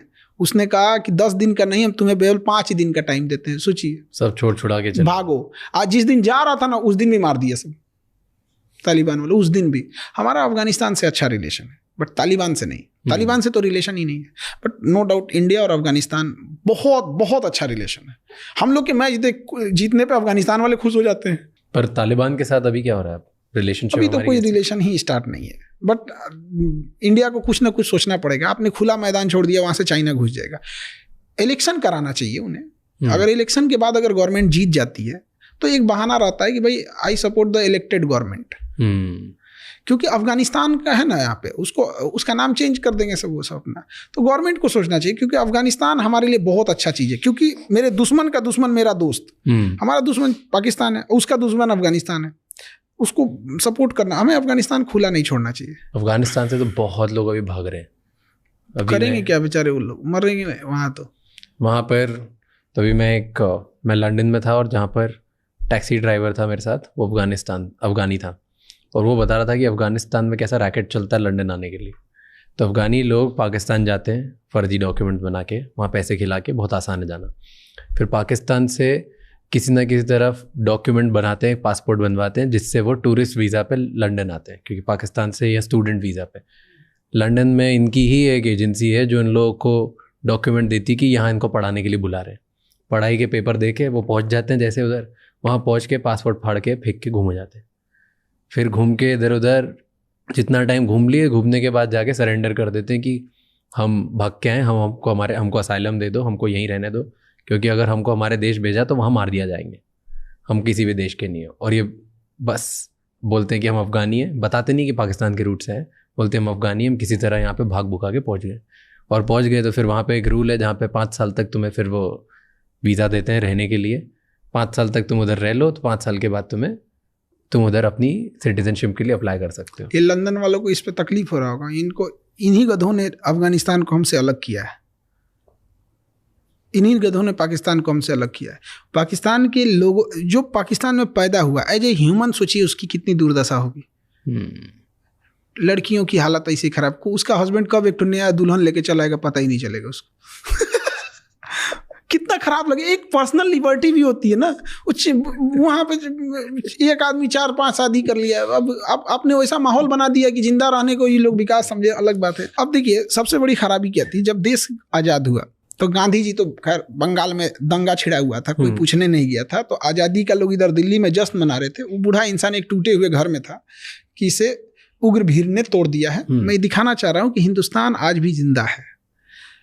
तो वहाँ लोग भले गाली देते हैं, जिसकी औकात अपने गांव के मुखिया से लड़ने की नहीं है, जिसकी औकात एक विधायक से लड़ने की नहीं है, वो उस गांधी पे आवाज़ उठाता है जो गुलाम देश में इंग्लैंड की महारानी से लड़ा था। क्या बोलिएगा इसे, खैर वो अलग चीज़ है, क्योंकि गांधी को मानने वाले भी गांधी के विचार वाले होते हैं। जब देश आज़ाद हुआ, सबसे बड़ी बेवकूफ़ी हम लोग से क्या हुआ, हमारा देश है, कोई ससुरा आया इसे लाइन खींच दिया कि इसके इधर इंडिया, इसके इधर पाकिस्तान, हम मान लिए। क्या बेवकूफ़ी थी। चाहे उस समय सरदार पटेल हो, जवाहरलाल नेहरू हो। हमारे देश में क्या है ना कि आप एक नेता को गाली दो, एक को मत बोलो। भाई दोनों लोगों ने क्या किया, ये आपके ऊपर एक लाइन कोई खींच के चला गया, आप क्या करेंगे, तुम जाना है ब्रिटेन जाओ। उसने क्या किया, सेनापति कहा कि हमारी सेनापति 2 साल तक यही रहेंगे। जनरल बूचर था वहाँ पे, तो वो वहीं रह गया। आप 2 साल बाद मिटा देते उसको। जिन्ना मर चुका था, पाकिस्तान में जिन्ना के अलावा कोई नेता ही नहीं था। अबुल कलाम आज़ाद को यहाँ खड़ा कर देते। क्या जाता था, कैसे एक्सेप्ट कर लिया हम लोग ने, कितना बेवकूफ़ी। 1947 में देश आज़ाद हुआ, 10 साल पहले म्यांमार को 1937 में अलग किया, 35 का नियम बनाया, सब 37 में अलग कर दिया। आपको 10 साल पुराना लाइन खींचने में मेहनत लग रहा था। क्या बेवकूफ़ी है ये सब चीज़, खींच खाच के मिटाया। कौन है लाहौर बोलता है यहाँ पे, लाहौर तुम्हारे बाबा का लाहौर है, हाँ बप्पा रावल का है। कंधार तुम्हारा गांधारी का कंधार है, उनकी भी नसीब अच्छी होती। हमारे यहाँ ना ऐसे कोई रिलीजन को लेकर लड़ाई झगड़ा नहीं है, वो पॉलिटिक्स का हिस्सा है। ये एक पॉलिटिक्स, उनकी भी मजबूरी है, अगर वो ये नहीं करेंगे तो जीत भी नहीं पाएंगे। जैसे सांप नहीं मारे तो फिर तो सींग तो होता नहीं है सांप को, और कुछ तो है नहीं। वो जिसके पास भाई, तो वो एक अदरवाइज में वो लोग भी बड़ा सुकून से जीते। हमारे बप्पा रावल का लाहौर था, और पूरी दुनिया में एकता की मिसाल थी लाहौर। जहाँ जितनी बड़ी संख्या में सिख रहते थे, उतनी ही बड़ी संख्या में मुस्लिम, उतनी ही बड़ी संख्या में हिंदू, उतनी ही संख्या में ईसाई, सारे लोग, बौद्ध, सब लोग। लाहौर क्या शहर हुआ करता था। आज क्या हो गया है लाहौर, किधर बम फटेगा पता ही नहीं है। बर्बाद कर दिया से इसको। तो ये एक बहुत, हमको सच में ये दुख होता है कि क्या थिंकिंग थी उस टाइम के लोगों की। मान लिया एक कोई फिरंगी आया, लाइन खींच दिया, सीरियल रेड बैठा इसे टेबल पे नक्शा लेके, कहा कि कहाँ कहाँ पुलिस स्टेशन है, पुलिस स्टेशन से लाइन खींचते खींचते खींचते खींचते खींच दिया, लाहौर इंडिया में दिया था। तो लोगों ने कहा कि सर आपने तो, पाकिस्तान में तो कोई शहर ही नहीं बचा, कराची है बस। कहा कि तो मैं क्या करूं? कहा एक काम कीजिए, लाहौर दे दीजिए। ऐसे मिटा के ना लाहौर दे दिया, मिटा के दिया वो लाहौर, और हम लोग चुपचाप बर्दाश्त किए थे। क्या बेवकूफी थी। अभी कोई खींच के देख ले। बट पहले इंटरनल फाइट्स थी इसकी वजह से ना, धर्म के नाम पे दो लोग अलग अलग तरीके से लड़ रहे थे, इसलिए कोई तो होना चाहिए जो धर्म के खिलाफ बोले। अब जैसे कोई धार्मिक मामला रहे, हमको क्या ना, हमको कोई फर्क नहीं पड़ता हिंदू मुसलमान, साइड रोलो, बात में नेशनल मैटर का है तो साइड बंद, अभी लाइन मिटाएंगे पहले, उसके बाद। उस टाइम पे बोलते थे ना कि वीर सावरकर थे, लेकिन उनकी आवाज सुनी नहीं टॉप लेवल तक। सुनाने लायक पोजीशन पे भी तो मतलब, अब देखिए वीर सावरकर ने लड़ाई लड़ी थी, बट एक जिस लेवल पे सुभाष चंद्र बोस गए, उस लेवल पे बात ले जाना चाहिए था। सावरकर जी ने पूरा प्रयास किया था अपने हिसाब से, सब लोग ने अपना अपना योगदान दिया, लेकिन उसका क्या फायदा मिला हमको कि हमसे म्यांमार तोड़ दिया, हमसे बांग्लादेश तोड़ दिया, हमसे पाकिस्तान तोड़ दिया, हमसे अफगानिस्तान तोड़ दिया। ये वही हुआ कि हम अपने पथरी का इलाज कराने हॉस्पिटल में गए, और हमको बचा तो लिया, लेकिन हमारा दोनों हाथ पर काट दिया। ये भाई क्या करेंगे हम लेके? पथरी का इलाज करना था, कर तुम पथरी सही कर भाई, तेरे को आजादी देनी था, आजाद कर, भाग यहाँ से। ब्रिटेन वहां पे। तो ये आपको लगता है ब्रिटेन की चाल थी कि हमारी इंटरनल पॉलिटिक्स? ब्रिटेन, क्योंकि इंटरनल पॉलिटिक्स नहीं, ब्रिटेन का था, 100% ब्रिटेन का था। एक्चुअल में क्या होता है ना, कि जब हम किसी से आज़ादी मांगते हैं ना, उसके कुछ साल बाद जो नेशनलिस्ट होते हैं ना, उस आज़ादी की कीमत वसूलते हैं कि तुमने जलियांवाला बाग किया था, तुमने हमसे इतना सोना ले गए, हमसे ये ले गए। तो ब्रिटेन को ये डर सा मारा था, यार ये सब मांगेगा सब हमसे, और फिर ये महारानी का ताज ले जाएगा सब, नहीं देंगे ना तो महारानी संहिते उठा ले जाएगा सब। उसने देखा कि भाई इसको क्या करें हम। तो सपोज कीजिए कि हम किसी के घर से कोई चोरी करके ले जा रहे हैं, मेरे पीछे वो दौड़ गया है, तो कुछ ना कुछ देर में तो हमको पकड़ लेगा, उसका पैर तोड़ देते हैं मार के। तू दौड़ेगा ही नहीं, आएगा नहीं। पैर तोड़ने के लिए उसने कहा ना कि एक काम करते हैं, यहाँ लड़ाओ, ऐसा ना। पहली बार जमीन का विभाजन धर्म के आधार पर कर दिया। उधर म्यांमार में बौद्ध ज्यादा रख दिया, इधर मुस्लिम ज्यादा रख दिया, लड़ो, तोड़ दिया पैर। अब हमें क्या लगता है, पाकिस्तान दुश्मन है वो फिलहाल 47 के बाद, लेकिन पाकिस्तान को पैदा करने वाला दुश्मन का बाप ब्रिटेन हुआ। अब तो मिटाना बड़ा मुश्किल हो गया ना। उस समय नया नया चीज था, बंटवारा खत्म हो सकता था। हमको एक चीज नहीं समझ में आता, सरदार पटेल इतने बहादुर, क्या पर्सनालिटी थी सरदार पटेल की, नो डाउट अनमैचेबल, अवतार लिए हुए इंसान थे सरदार पटेल। वो हैदराबाद के नवाब को यूं झुका देते हैं, ऑपरेशन पोलो ले आते हैं। ये जूनागढ़ का नवाब था, वो कह रहा था हम इंडिया में मिलेंगे ही नहीं, उसको भगा दिए यहाँ से। तो जिन्ना ने कहा कि भाई तुम्हारे पास तो बहुत पैसा, आ जाओ यहाँ पे। तो कहा ठीक है आ जाते हैं। जिन्ना ने जहाज भेजा, पानी वाली जहाज।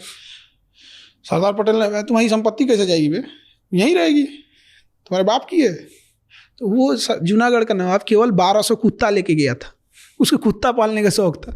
जिन्ना देखा, माथा पीट लिया, कमीने तो कुत्ता लेके आ रहा है यहाँ पे, ना जमीन लाया ना पैसा लाया, कुत्ता लेके आया वहां पे। सरदार पटेल ने नॉर्थ इंडिया पे उतना ध्यान नहीं दिया। कश्मीर इशू में सरदार पटेल और जवाहरलाल नेहरू, तो नेहरू ज्यादा आगे इन फ्रंट पे थे, और उसका सबसे बड़ा कारण था जनरल बूचर।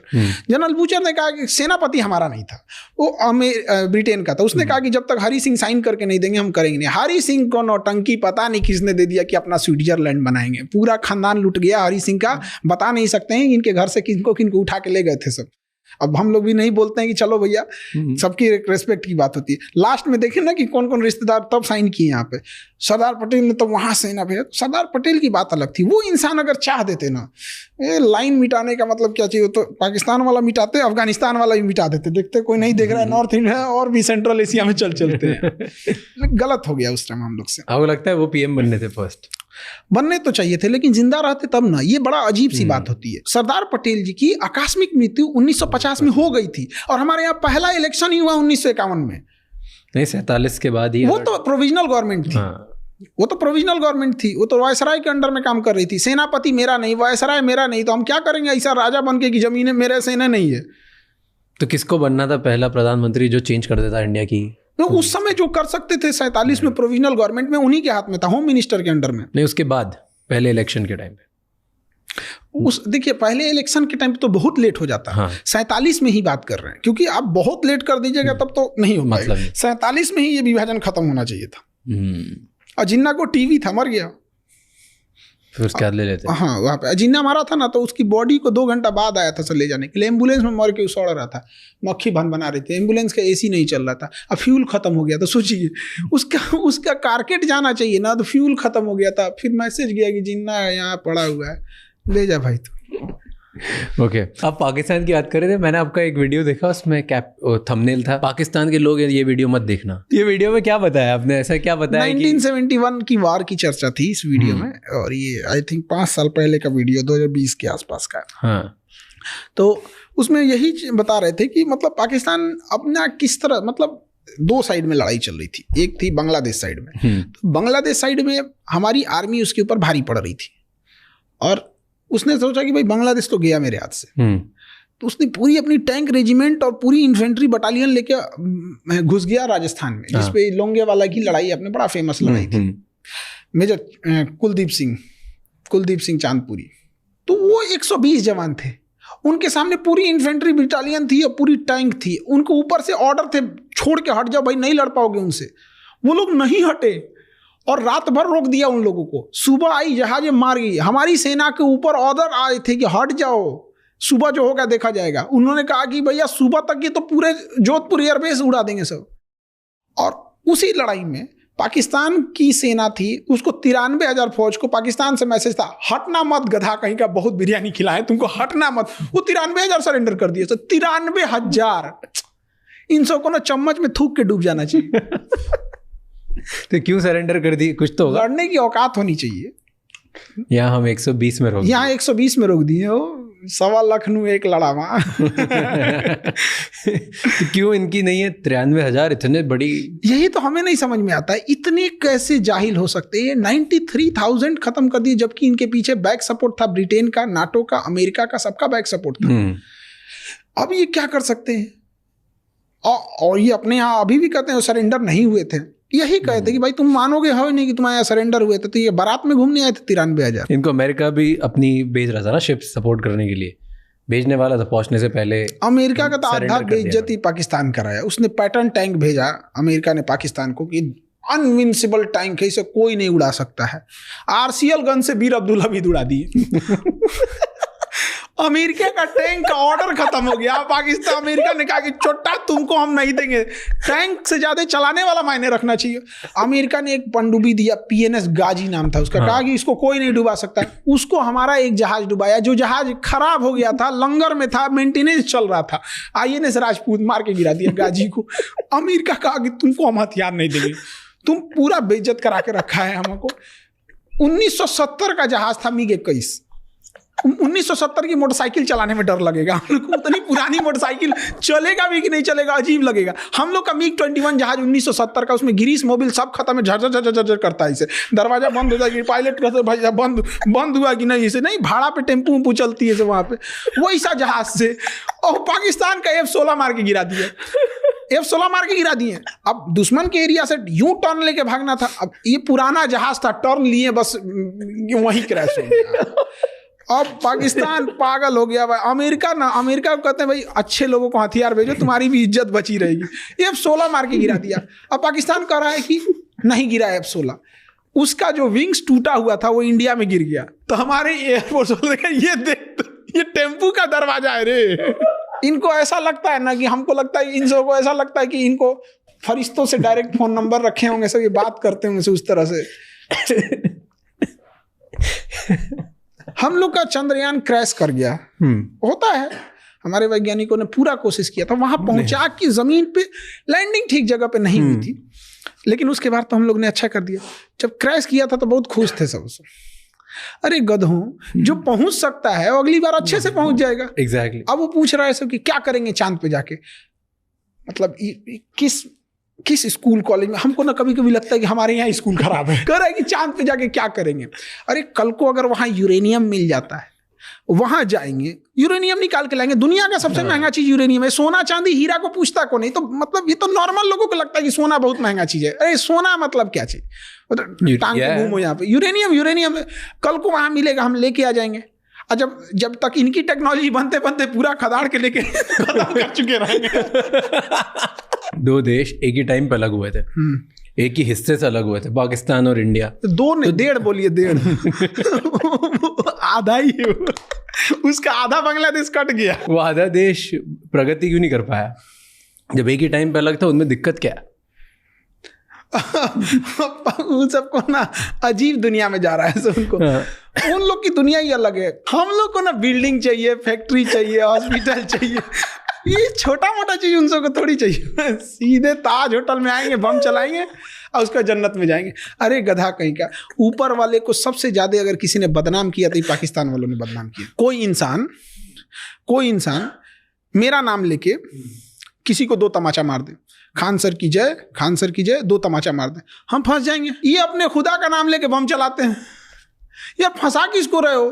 तुम बदतमीज हो, तुम बम मार रहे हो, किसी मासूम को ले रहे हो। तो अच्छे चीज में नाम लो।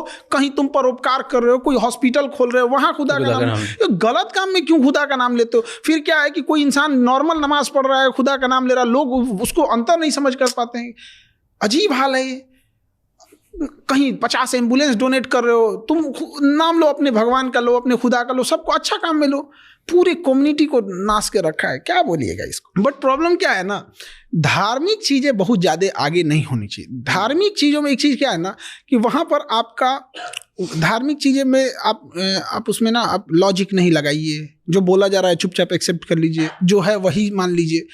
अब जब ये बहुत ज़्यादा हो जाएगा ना, समाज को इस चीज़ की आदत लग जाएगी एक्सेप्ट करने की। एक पाकिस्तान के कोई बहुत फेमस इंटेलेक्चुअल थे, वो हम तो उन्हें उतना देखते नहीं हैं, बट उनका एक क्लिप आया था कोरोना के टाइम पे कि वैक्सीन मत लगवाना, अमेरिका की वैक्सीन है। तो हमको लगा कि भाई सुनना चाहिए, भाई पाकिस्तान का स्कॉलर आदमी क्या बोल रहा है।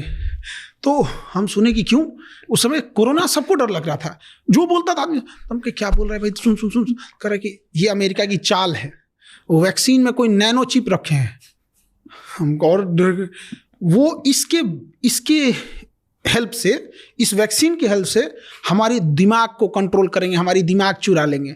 हम कह रहे भाई अमेरिका को अगर दिमाग चुराना है, तुम गधों का दिमाग चुराएंगे, नाड़ा बांधने के अलावा आता क्या है तुम लोगों को? क्या बेवकूफ़ी चल रही है इन सब की, अलग टाइप का। मतलब इनको देखते तो हमें भी लगता हमारा एजुकेशन सिस्टम ठीक है, चलो भाई कोई शिकायत नहीं है इंडिया से, कोई बहुत अच्छा चल रहा है, इंडिया एकदम ठीक ठाक चल रहा है। जिसने भी लाया है अलग अलग प्रधानमंत्रियों का योगदान है, कम के वो इसे तो भाषण नहीं मचाया है सब जैसे उन्होंने कर दिया। बट वहाँ पे लगता है कि आर्मी की वजह से दिक्कत है, क्योंकि आर्मी कंट्रोल करती है, आर्मी ही बनाती है प्राइम मिनिस्टर, आर्मी ही हटा देती है, जो प्राइम मिनिस्टर बनता है वो जेल चले जाता है। पाकिस्तान के पास आर्मी नहीं है। नहीं, पाकिस्तान के पास आर्मी नहीं है, आर्मी के पास पाकिस्तान है। ईद के टाइम पर देख रहे थे, ईद में उसका जनरल जो था, सेना का जनरल, पूरे शहर में पोस्टर लगाया हुआ है, ईद मुबारक। अब फोटो लगा, जैसे अपने नेताओं का कैसे फोटो लगता है, शुभकामना, नव वर्ष की शुभकामना, ईद मुबारक, होली की शुभकामना, वैसे सेनापति अपना पूरे शहर में लगवाया हुआ है। क्या इंडिया में लगा सकते हैं? क्या हाल है वहां पे पाकिस्तान वाले? उसका सबसे बड़ा कारण क्या था कि जिन्ना ने देश लिया उससे ज्यादा खतरनाक था कि जिस तरीके से उसने देश लिया। और जब देश आजाद हो गया, मतलब विभाजन हो गया, तो मुस्लिम लीग ने कहा कि हमें अपना मुल्क मिल गया। तो उसने डांटा था मुस्लिम लीग को और कहा था कि इतिहास याद रखेगा, मुस्लिम लीग ने देश अलग नहीं किया, जिन्ना के ताकत से देश अलग हुआ। ये उसकी ताकत।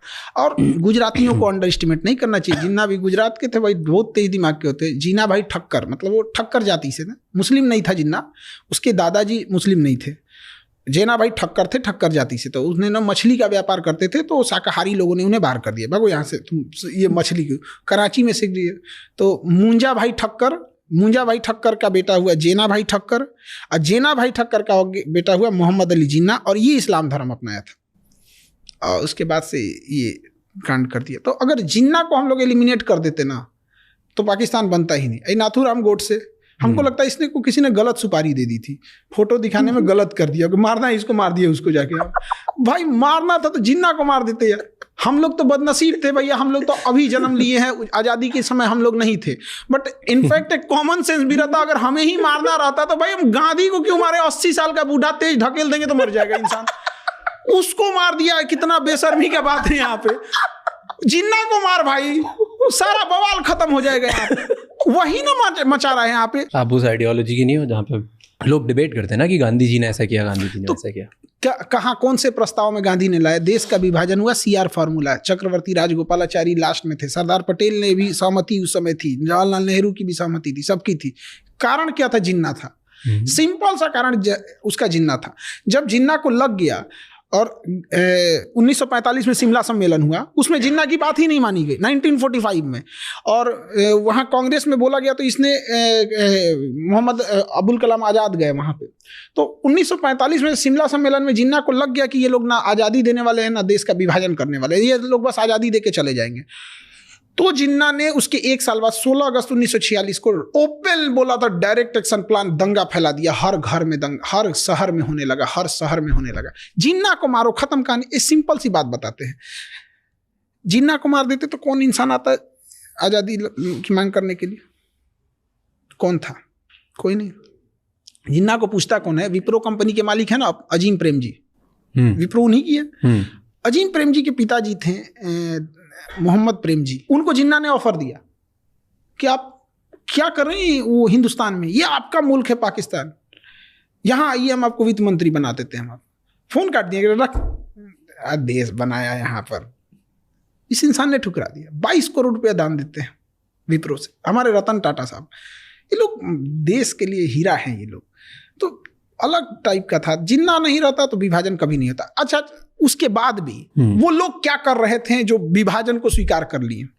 बाकी लोग, इसका मतलब आप ये मानते हैं कि वो 80 साल का बूढ़ा जो चल नहीं सकता था, जिसको 2 इंसान उठा के ले जाते थे, उसमें इतनी ताकत थी और आपके नौजवानों में कोई ताकत नहीं थी? दोनों बात आप एक साथ नहीं बोल सकते। तो आप इसको एक्सेप्ट कीजिए। एक और आप कहते हैं कि सारे नेता का योगदान है, एक और कहते हैं यही अकेले सब कुछ कर दिया। आज़ादी की श्रेय में यहाँ एक कोई किसी को दान देता है, 2 किलो अनाज, केला, फल देता है ना, तो 4 फोटो खिंचवाता है। एक कोई घर बनवाता है तो 10 फोटो खिंचवाता है। इंडिया मैच जीत जाती है तो लोग फोटो खिंचवाने के लिए लाइन लग जाती है। देश जब आज़ाद हुआ ना तो सारे लोग जश्न मनाने दिल्ली में थे। गांधी उस समय नोआखली में एक दंगे को कंट्रोल करने वाले थे, और तब लॉर्ड माउंटबेटन देखा ना, कहा कि दंगा कंट्रोल नहीं हो सकता है। तब गांधी जी पहुंचे, दंगा कंट्रोल कर दिया। तो लॉर्ड माउंटबेटन ने कहा वो एक अकेला आर्मी है, वो 1 मैन आर्मी। क्या बात कर सकते हैं उसको, गांधी को? और ये गांधी को गाली दे सकते हैं लोग ना, इसीलिए कि देश गांधी का है, ये देश गांधी का है। वरना पाकिस्तान में रह के जिन्ना को गाली देंगे, मार देता सब। वो बोल भी पा रहे हैं। और हमको एक चीज बड़ा अब सत्य लगता है, उस समय नहीं लगता था। आइंस्टीन ने कहा था कि आने वाले 100-200 सालों में कोई बिलीव भी नहीं करेगा कि ऐसे हाड़ मांस का शरीर वाला इंसान भी भारत में था। उसको पहले से आभास था आइंस्टीन को कि लोगों की मेंटेलिटी। अभी तो 100 साल भी नहीं बीता, लोग गालियां देना चालू कर दिए। गांधी जी का फोटो नोट पे क्यों है? Why do you think? मतलब हर देश में जो फोटो होती है वो एक ऐसे इंसान की होती है जो एक लंबे समय तक देश को नेतृत्व संभाला हो, एक मुश्किल दौर में, लंबे समय तक। कई बार आप देखिएगा ना, मैच में कोई ऐसा इंसान मैच जिताता है ना, ज़्यादा रन नहीं मारा है लेकिन मुश्किल दौर पे विकेट को बचा के रखा था। तो गांधी वही खिलाड़ी था, मुश्किल दौर में बचा के रखा था। वर्ल्ड वॉर 1 के बाद उन्होंने जो संभाला यहाँ पे। और गांधी रहता तो मुस्लिम लीग बना ही नहीं रहता। 1906 में ये क्या कर रहे थे? 1916 में जब कांग्रेस और मुस्लिम लीग के बीच लखनऊ में समझौता हुआ तो सरदार पर ये बाल गंगाधर तिलक जी थे वहाँ पे, उनके उपस्थिति में समझौता हुआ। वहाँ पे एनी बेसेंट थी लखनऊ समझौता में। होने ही नहीं देना चाहिए था उसी समय। अब जड़ मसल के खत्म कर देते। मुस्लिम लीग बनता ही नहीं तो मांगता कौन? जिन्ना। अपने पैरेलल एक संगठन बना दिया। 1909 में मुसलमानों के लिए अलग निर्वाचन क्षेत्र घोषित कर दिए। कौन पागल था उस समय, उसको नहीं पता था कि आप एक एरिया अलग दे रहे हैं, कल को वो देश बना लेगा। यही चीज जब 1932 में इंग्लैंड में रैमजे मैकडोनाल्ड करना चाहता था, महात्मा गांधी वहां गए और टेबल पे मीटिंग चल रही थी, राजा बैठा था, प्रधानमंत्री बैठे थे, गांधी उठ के चले आए और जब यहाँ आए तो लोगों ने पूछा कि क्या आए हैं, तो उन्होंने कहा कि मैं खाली हाथ आया हूं, लेकिन देश के इज्जत पे बट्टा लगने नहीं दिया हूं। और 1909 में जब पृथक निर्वाचन दिया जा रहा था तो उस समय कौन गुनहगार था? खैर, जो न गांधी को जान रहा है, न नेशनल फ्रीडम स्ट्रगल पढ़ा नहीं, वो भाषण देगा तो उसको क्या सुन सकते हैं। और सवाल उठाने वाले बहुत लोग हैं बिना पढ़े लिखे। सवाल तो लोग सीता मैया पे उठा दिए थे, तो गांधी जी क्या है? तो गांधी और हम और आप क्या चीज़ है? इस समाज का उसूल है, जो इस समाज को उठाएगा समाज उसको मार देगा। चाहे महात्मा बुद्ध को जहर देना हुआ हो, चाहे अब्राहम लिंकन को मारना हुआ, चाहे सुकरात को हो, चाहे ईसा मसीह को सूली पे चढ़ाना हो, या फिर इमाम हुसैन का कत्ल करना हो, या फिर गांधी को गोली मारना हो, या सीता मैया को अग्नि परीक्षा पे बैठाना हो, ये समाज उसी को उंगली उठाता है जो इसे सहता है। इस सब मामले में कृष्ण जी ठीक थे, इस सब मामले में सबसे ठीक ठाक है, दुर्योधन ज्यादा नहीं। क्यों ठीक थे सबसे, ऐसे क्यों? ये सब एक उनके लिए फिक्स था कि भाई एक लिमिट से ज्यादा कूदोगे तो काम खत्म कर देंगे। इतना नहीं यहाँ पे कि कर्ण रथ से नीचे उतर गए थे, मारिए इसको, तो काहे भाई इंसानियत। जब द्रौपदी का चीरहरण हो रहा था तो इनका इंसानियत मर गया था। टिट फॉर टैट, ये सब चीजों में ठीक थे। आप कौन से किसको फॉलो करते हैं? हम सबको सब। यहाँ एक इंसान जिस मोहल्ले में रहता है सबसे संपर्क बना के रखता है। वो पुलिस वाला है, पोस्ट ऑफिस में टीचर हैं, ये IAS है, एक जज हैं, और संपर्क बना के रखता है, बड़ा खुश होता है।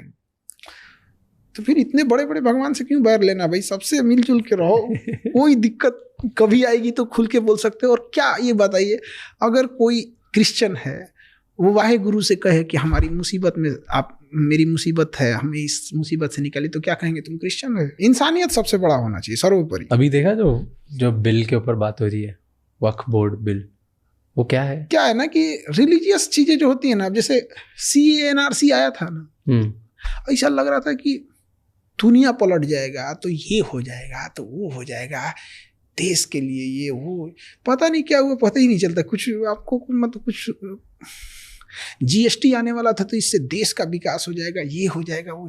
मीडिया में जो हवाबाजी चलती है उसको रियलिटी से बहुत अंतर होता है। नोट बदल देंगे तो आतंकवादी का कमर टूट जाएगा, सोच रहा उसके बाद पुलवामा हुआ था। बताइए, इतना भयानक, चलती सड़क पे बम से उड़ा दिया, पठानकोट हमला हो गया यहाँ पर। तो जो मीडियाबाजी एक अलग चीज़ है, ऑन ग्राउंड रियलिटी अलग चीज़ है। UCC है, समान सिविल संहिता, ऐसा लग रहा है कि भारत सिंगापुर हो जाएगा। क्या हो जाएगा उसमें? एक तो शादी ब्याह का रूल होगा कि भाई आप डिवोर्स देने का तरीका बदलेगा, डिवोर्स नहीं खत्म होने, तरीका बदलने वाला कि आप कोर्ट से जाके डिवोर्स लीजिएगा। सारे धर्मों के लिए एक जैसा हो जाएगा। वसीयत का होगा कि भाई बेटा का अधिकार है तो बेटी का भी अधिकार है। लेकिन ऐसा देखिएगा UCC में ऐसा लगेगा कि नहीं, अब इंडिया में सब लोग सिंगापुर हो जाएंगे, ये हो जाएंगे। ये रिलीजियस चीज़ें मेन मुद्दों से, काश अगर ये सब चीज़ें नहीं होती तो आज हमारे मीडिया में क्या चल रहा होता? हेल्थ सिस्टम अच्छा करो, लड़कियों को एजुकेशन क्यों नहीं दे रहे हैं? फिल्मों में लड़कियों को क्या दिखा रहा है कि उनकी ज़िंदगी किसी पुरुष पे डिपेंडेंट है। पुष्पा मूवी में मस्त पुष्पा बेचारी श्रीवल्ली खाना बनाने के लिए है। एक लड़कियों पे क्या इफेक्ट पड़ रहा है? किसी भी फिल्म में लड़कियों की स्थिति, हीरोइन की स्थिति कौन ठीक कर रहा है? पुरुष। चाहे KGF हो, बेचारी को गोली लग जा रहा है, कुछ नहीं कर पा रही है, यही देखो सब कुछ। कभी इस पे आवाज़ उठाएंगी ना कि भाई हम लोग को क्या दिखा रहे हो? क्या हम लोग किसी काम के नहीं, बस खाना बनाने के लिए, डांस करने के लिए हैं? फिल्मों में यही ना दिखा रहा है। तो ये मुद्दों से भटकाने के लिए अच्छी चीज़ें होती हैं, ये सब चीज़ आसान रास्ता है। इन सब चीज़ों के अलावा भी इंडिया में हमारे पास बहुत सारी दिक्कतें हैं, बहुत सारे अभी तक फ्लॉज, लाखों समस्याएं हैं। पर एक चीज़ है जो बढ़ते जा रही है, वो है अपने देश का स्टेटस। देश की प्रगति तो हो रही है, पिछले 10 सालों में देश काफ़ी आगे बढ़ा है। तो आज आपको क्या लगता है इंडिया की ग्लोबल लेवल पे स्टैंडिंग क्या है? ये इसमें कोई दो राय नहीं है कि कई लोग, क्या होता है ना कि कई बार हम लोग ना सिस्टम के खिलाफ बोलते बोलते समझ में नहीं आता, केवल चीज़ें खराब ही नहीं हुई, बहुत सारी चीज़ें अच्छी हुई। स्पेस टेक्नोलॉजी में हम बहुत आगे निकल गए। बहुत, मतलब वैसे अगर सब सेक्टर में मिसाइल टेक्नोलॉजी में हम बहुत आगे हैं, एयरक्राफ्ट में चौपट हो गए यहाँ पे, लेकिन उसी तरह से हम देखेंगे ग्लोबली हम बहुत पावरफुल हो गए। यूरोप में, अमेरिका में अब हम आंख में आंख मिला के देखते हैं, बट पड़ोस में हम लोग गड़बड़ हो गए। इसका उल्टा अटल बिहारी वाजपेयी के टाइम पे हम पड़ोस में ताकतवर थे, घूस के मारे थे कारगिल में, चिल्लाते रह गए थे अमेरिका। तो कई बार क्या होता है ना कि हम जब दूर फोकस करते हैं तो प्रॉब्लम यह है पास वाली नहीं दिखती है, पास फोकस करो तो दूर वाली नहीं दिखती है। इसके लिए क्या होना चाहिए, आपके बहुत सारे ऐसे ताकतवर होने चाहिए कि जब आप दूर देख रहे हैं तो आपका सहयोगी पास में देखे। तो इकोनॉमिकल उस तरह नहीं है, लेकिन नो डाउट फॉरेन पॉलिसी में बहुत सुधार हुआ है, बहुत। लेकिन ये जो छोटकन देश में है समझो, जैसे श्रीलंका हो गया, बांग्लादेश हो गया, ये बांग्लादेश है ना, हमारा चिकन नेक पतला है। अरे भाई साहब 20 किलोमीटर बस भारत को बढ़ने की जरूरत है। 20 किलोमीटर अगर त्रिपुरा को नीचे आइएगा ना तो त्रिपुरा समुद्र से जुड़ जाएगा, काम खत्म, 7 सिस्टर को बंदरगाह मिल गया। 20 किलोमीटर बांग्लादेश से नहीं बढ़ सकते हैं तो क्या बढ़ सकते हैं, ऑप्शन है हमारे पास, सरकार नहीं है, बढ़ गए, वापस देंगे जब सरकार आएगी तब। वापस कब, शेख हसीना आ गई तो वैसे भी पॉजिटिव हो गया, नहीं आए तो भी पॉजिटिव हो गया। कुल पंचायती कलम खूंटा हुए गाड़ब हम 20 किलोमीटर घुस जाए श्रीलंका, काम खत्म। वो श्रीलंका कह रहे हैं, त्रिपुरा का हो गया, कॉक्स बाजार सब हम लोग का हो जाएगा। अब उसके बाद बांग्लादेश चिल्लाएगा, फिर समझौता कराएंगे, उस पर लिखो तभी देंगे जब तुम हमारे किसी शत्रु देश को या किसी विदेशी देश को यहाँ नौसेना का अड्डा नहीं दोगे तब। ऐसे छोड़ देंगे तो कुछ भी कर देगा। जाके मोहम्मद यूनुस बोलता है चाइना में कि नॉर्थ ईस्ट के पास अपना समुंदर नहीं है। अरे बाप रे बाप, काश ये धार्मिक मुद्दे भारत में नहीं होते ना। आज चिकन नेक जो 26 किलोमीटर हम कर रहे हैं उसमें क्या जाता है, उसको 50 किलोमीटर घुस जाए बांग्लादेश में। चाइना कैसे गया तिब्बत लेके, सद्दाम हुसैन पे कैसे अमेरिका ने हमला कर दिया, अफगानिस्तान में क्या किया, पुतिन ने क्या किया, चेकोस्लोवाकिया कहाँ गया। और हम करते हैं, भारत की शुरू से कभी फिलॉसफी नहीं रही है दूसरी जगह जाके। दूसरा देश बांग्लादेश मेरा है, दूसरा कहाँ है फिलॉसफी को ये क्या मतलब बनता है, हम अपनी फिलॉसफी भूल गए हैं। हमारा है बांग्लादेश, पूरा भी ले लें तो अपमान, कोई अपराध नहीं होगा। ये बात तो हम लोग मंदिर मस्जिद में कह सकते हैं, कसम खा के कह सकते हैं, हमारा जमीन है, हमारा पर्स गिर गया है, हमारी बस आगे निकल गई तो लौट के आके हम नहीं उठाएंगे क्या कि हमारी फिलॉसफी हम नहीं उठा, बांग्ला मेरा है, अधिकार बनता है हमारा। था, अब तो एक स्वतंत्र देश है, वो अलग है, अब थोड़ी अब अलग, पहले कर सकते थे। दादा हैं हम लोग बांग्लादेश के, बाप हैं पाकिस्तान के। तो दादा बूढ़ा हो जाता है तो क्या अपना हक खो देता है? सब चलता है इंटरनेशनल रिलेशन में, कोई मायने नहीं, सब चलता है यहाँ पे। अगर राजा लड़ना छोड़ देना, राजा का पतन हो जाता है। अशोक सम्राट कलिंग की लड़ाई में के बाद उसने लड़ना छोड़ दिया। जो हम जिस बिहार से आ रहे हैं ना, उसका नाम मगध था। वो म्यांमार से शुरू होता था, तुर्की तक जाता था। ये बीच में पाकिस्तान, अफगानिस्तान, ईरान, तुर्की से अर्दोगान कूद रहा है। सब ये सब हम लोग के अंडर में कहीं कोई ठेकेदार उकतार होगा। सब पुल बना रहे तुम यहाँ पे, रास्ता बना, अशोक आने वाला है यहाँ पे, माला वाला छिड़कना यहाँ पे। चंद्रगुप्त मौर्य हमारे यहाँ का राजा था, हमारी कोचिंग के बगल में उसका घर था, कुम्हरार एक जगह है, वहीं रहता था वो। पाकिस्तान और अफगानिस्तान का उस समय नाम एरिया, अराकोसिया, जेड्रोसिया और पेरिस पेमियाई था। उसको पाकिस्तान और अफगानिस्तान को दहेज में दिया था चंद्रगुप्त मौर्य। लेकिन हुआ क्या, उसका पोता यानी चंद्रगुप्त मौर्य बिंदुसार, उसके अशोक, लड़ना छोड़ दिया। वो मगध धीरे धीरे छोटा होते होते होते होते होते होते आज बिहार बचा है। जिस मगध यानी जिस बिहार के आगे सिकंदर लौट के गया था ना, जिस बिहार को कोई जीत नहीं सका था, मगध को ना, पूरे अखंड भारत को जिस पटना से संभाला जाता था ना, केवल उसके तलवार छोड़ने की वजह से आज पटना ना मजदूरों की राजधानी हो गई। पूरे बिहार से सबसे ज्यादा लेबर हमारे यहाँ आते। वही लड़ना नहीं छोड़ना चाहिए। अमेरिका पागल है जो $800 अरब अपने इकोनॉमी पे डिफेंस बजट पे खर्च कर रहा है।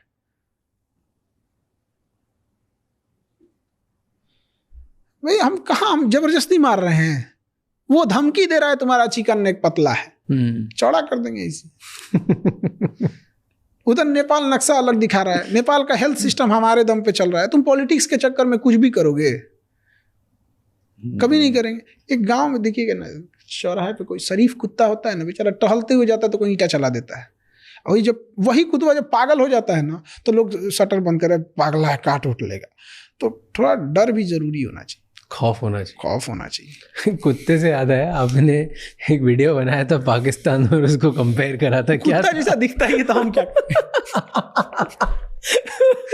पाकिस्तान आप दिखाइएगा ना, पाकिस्तान का नक्शा कुत्ता जैसा दिखता ही है, तो हम क्या करें इसमें? हाँ देखिए, दोनों का नक्शा एकदम, उधर पाकिस्तान का नक्शा, इधर कुत्ता बना हुआ है, एकदम एग्जैक्ट दिखता है। कुत्ते की बेइज्जती है, सच में कुत्ता की बेइज्जती है। पाकिस्तान वफादार नहीं है। देखिए उसको क्या कहिएगा आप वहां पे, जहां पर मलाला को केवल इसलिए मार दिया गया कि वो पढ़ने के लिए बोल रही थी। अजब अजब पागल है सब वहां पे। कहता है सब ना कि महिला डॉक्टर से दिखाएगी, अगर महिला पुरुष डॉक्टर से दिखा दी तो गोली मार देंगे। चल भाई तुम्हारा देश है। अब महिला स्कूल में जाता है कि महिला 5 तक पढ़ेगी, 5 से ज्यादा पढ़ना नहीं चाहिए, पढ़ ली तो गोली मार देंगे। अरे बैल कहीं का, तुम इधर 5 से ज्यादा उसको पढ़ने नहीं दिया तो डॉक्टर कहाँ से बनेगी? इधर पुरुष के पास दिखाने जाएगा तो मार देंगे। तो क्या पागल? पाकिस्तान में, ये तो अफगानिस्तान में, दोनों में क्या अंतर है? ट्रेन हाईजैक हो रही है उस देश में। आप सोचिए, ट्रेन हाईजैक हो रही है, कितने आए होंगे सब। बंदूक लेके कितना टहल रहा है। दरवाजा बंद कर, तू खिड़की से मत, खिड़की बंद कर। कि ट्रेन हाईजैक हो रही है, सोच सकते हैं आप कितना बड़ा एरिया पे कब्जा किए होंगे सब। अगर आपको प्राइम मिनिस्टर बनाए पाकिस्तान का, अरे डूबते जहाज का कप्तान बना रहे हो तो क्या करोगे? क्या जल्दी डुबाएंगे, जल्दी डूब जाए। फिर इसका मालिक भारत कहेंगे ले जा यार, दोबारा सही कर यार इसको।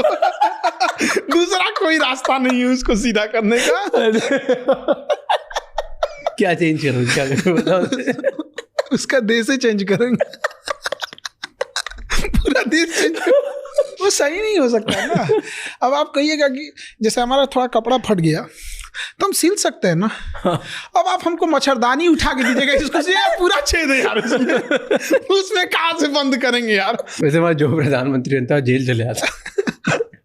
ये गया बेवकूफी के चक्कर में। मेरा चाचा इमरान खान, इसको ना एक महिला मिली जिसको लोगों ने कहा कि बड़ा अच्छा इसका लक्षण है, मतलब इसके जो मतलब ये बड़ा ज्ञानी टाइप की है और एस्ट्रोलॉजिकल, इससे तुम शादी। 2 देश गया सब, इसमें 2 प्रधानमंत्री गया, श्रीलंका वाला भी गया था, ये भी गया था। तो इसको कहा गया ना इससे शादी कर लो, इलेक्शन जीत जाओगे। इसने शादी कर लिया, बट ना शादी उसको, वो पहले से शादीशुदा थी तो उसको डिवोर्स दिया। डिवोर्स देने के बाद ना लगभग 3 मंथ के लिए छोड़ दिया, मतलब दूसरी शादी तब तक के लिए नहीं कर सकते हैं वहाँ पे। उसको एक टेक्निकल नाम होता है, इद्दत टाइम बोलते हैं उसका, एग्जैक्ट लगभग 3 मंथ नहीं शादी करना होता है। इसने क्या किया ना, वो इद्दत का टाइम नहीं छोड़ा, बीच में ब्याह कर लिया 64 साल के एज में। इमरान खान उसी लिए जेल गया है। इस्लामिक रूल के हिसाब से आपने टाइमिंग तो देना चाहिए ना। उस बूढ़ा होके तीसरा की चौथा शादी किया है, क्या जरूरत थी बेवकूफी करने की उसको। और उसको ना जब कोर्ट में पेश कर रहा था सब, तो उसको कोई गोली ना मार दे, उसको बुलेट प्रूफ पहनाया था सब, और सर पे कोई गोली ना मार दे तो बाल्टी उड़ा के ले गया था। स्टील का बाल्टी पहना के ले गया कि इसको मार देगा सब। पाकिस्तान के जितने प्राइम मिनिस्टर हुए ना, उसमें ये थोड़ा सुलझा हुआ है। एक्चुअल रीजन भी क्या है, ये क्रिकेटर रहा है। तो क्रिकेटर लोग क्या होता है ना कि बहुत जगहों पे मिले होते हैं, बहुत सारे देशों में मिले होते हैं। इंडिया कई बार खेलने आए, इंडियन लोगों से मिला, तो लगाव है इस बंदे को, लगा है कि इसको ये नहीं। बाकी सबको कुछ पता नहीं होता है, उन सबको उठते वहाँ का वो कर डिफेंस मिनिस्टर कह रहा था पाकिस्तान का कि हम भारत के ऊपर टैक्टिकल परमाणु बम मारेंगे और मुसलमानों को बचा के। मतलब परमाणु बम ये पता चलेगा वो मुस्लिम हो तो नहीं फटेंगे हम। अरे चोट्टा कहीं का, जब हम इस देश में जिसके साथ जिए हैं, जिसके साथ हम ईद मनाए हैं, जिसके साथ हमने होली खेली है, जिसके यहाँ दिवाली में जाके मिठाई खिलाया है, नहीं खिलाया है तो आदमी टोक दिया है कि तुम्हारा मिठाई नहीं खिलाएगा इस बार। जिए हैं उसके साथ तो मरेंगे भी उसी के साथ। तुम्हारे मेहरबानी से नहीं रहे बम। रही बात बम, तो तुम अपने यहाँ बचा लो। मस्जिद में तो छोड़ा सब नहीं बम फोड़ने के लिए, मस्जिद बम फोड़ने की जगह है, वहाँ भी फोड़ दिया सर। अगर टैक्टिकल परमाणु बम मारेंगे, टैक्टिकल बम उसे बोलते हैं जो ज़्यादा दूर नहीं जाता है, पास के लिए होता है। तो मतलब अब तुम अपने देश में बैठ के टैक्टिकल परमाणु बम मारोगे तो देश में, तुम्हारे ही देश में फटेगा। मतलब वो उसका डिफेंस मिनिस्टर कर रहा है, हम अपने देश में अरे परमाणु बम स्ट्रेटेजिक होता है जो दूर तक मारता है, टैक्टिकल कब होता है कि फंस गए हम यहाँ पर और उसकी ना कोई सेना घुस गई है या उसकी छावनी है, तो मारा वहां पे, थोड़ी दूर के लिए तबाही कर दिया। तो या तो उसको टैक्टिकल का पता नहीं है, या तो उसका परमाणु बम भी टैक्टिकल ही है। या परमाणु बम का भी बेइज्जती कर रहा है सर।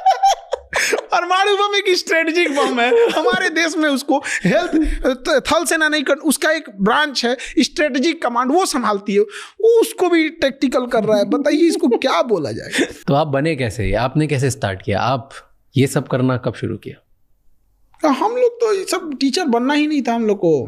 लोग 10th पास किए थे लोग, तो घर की स्थिति समझ गए थे कि इंटर कर लेंगे, उसका कुछ ना कुछ काम सीखना पड़ेगा। जहाँ हम रहते थे उसका किराया था 1500 रुपया, और हमको हमेशा सोचना ये इसको 1500 रुपया रेंट देना है, कहाँ से देंगे।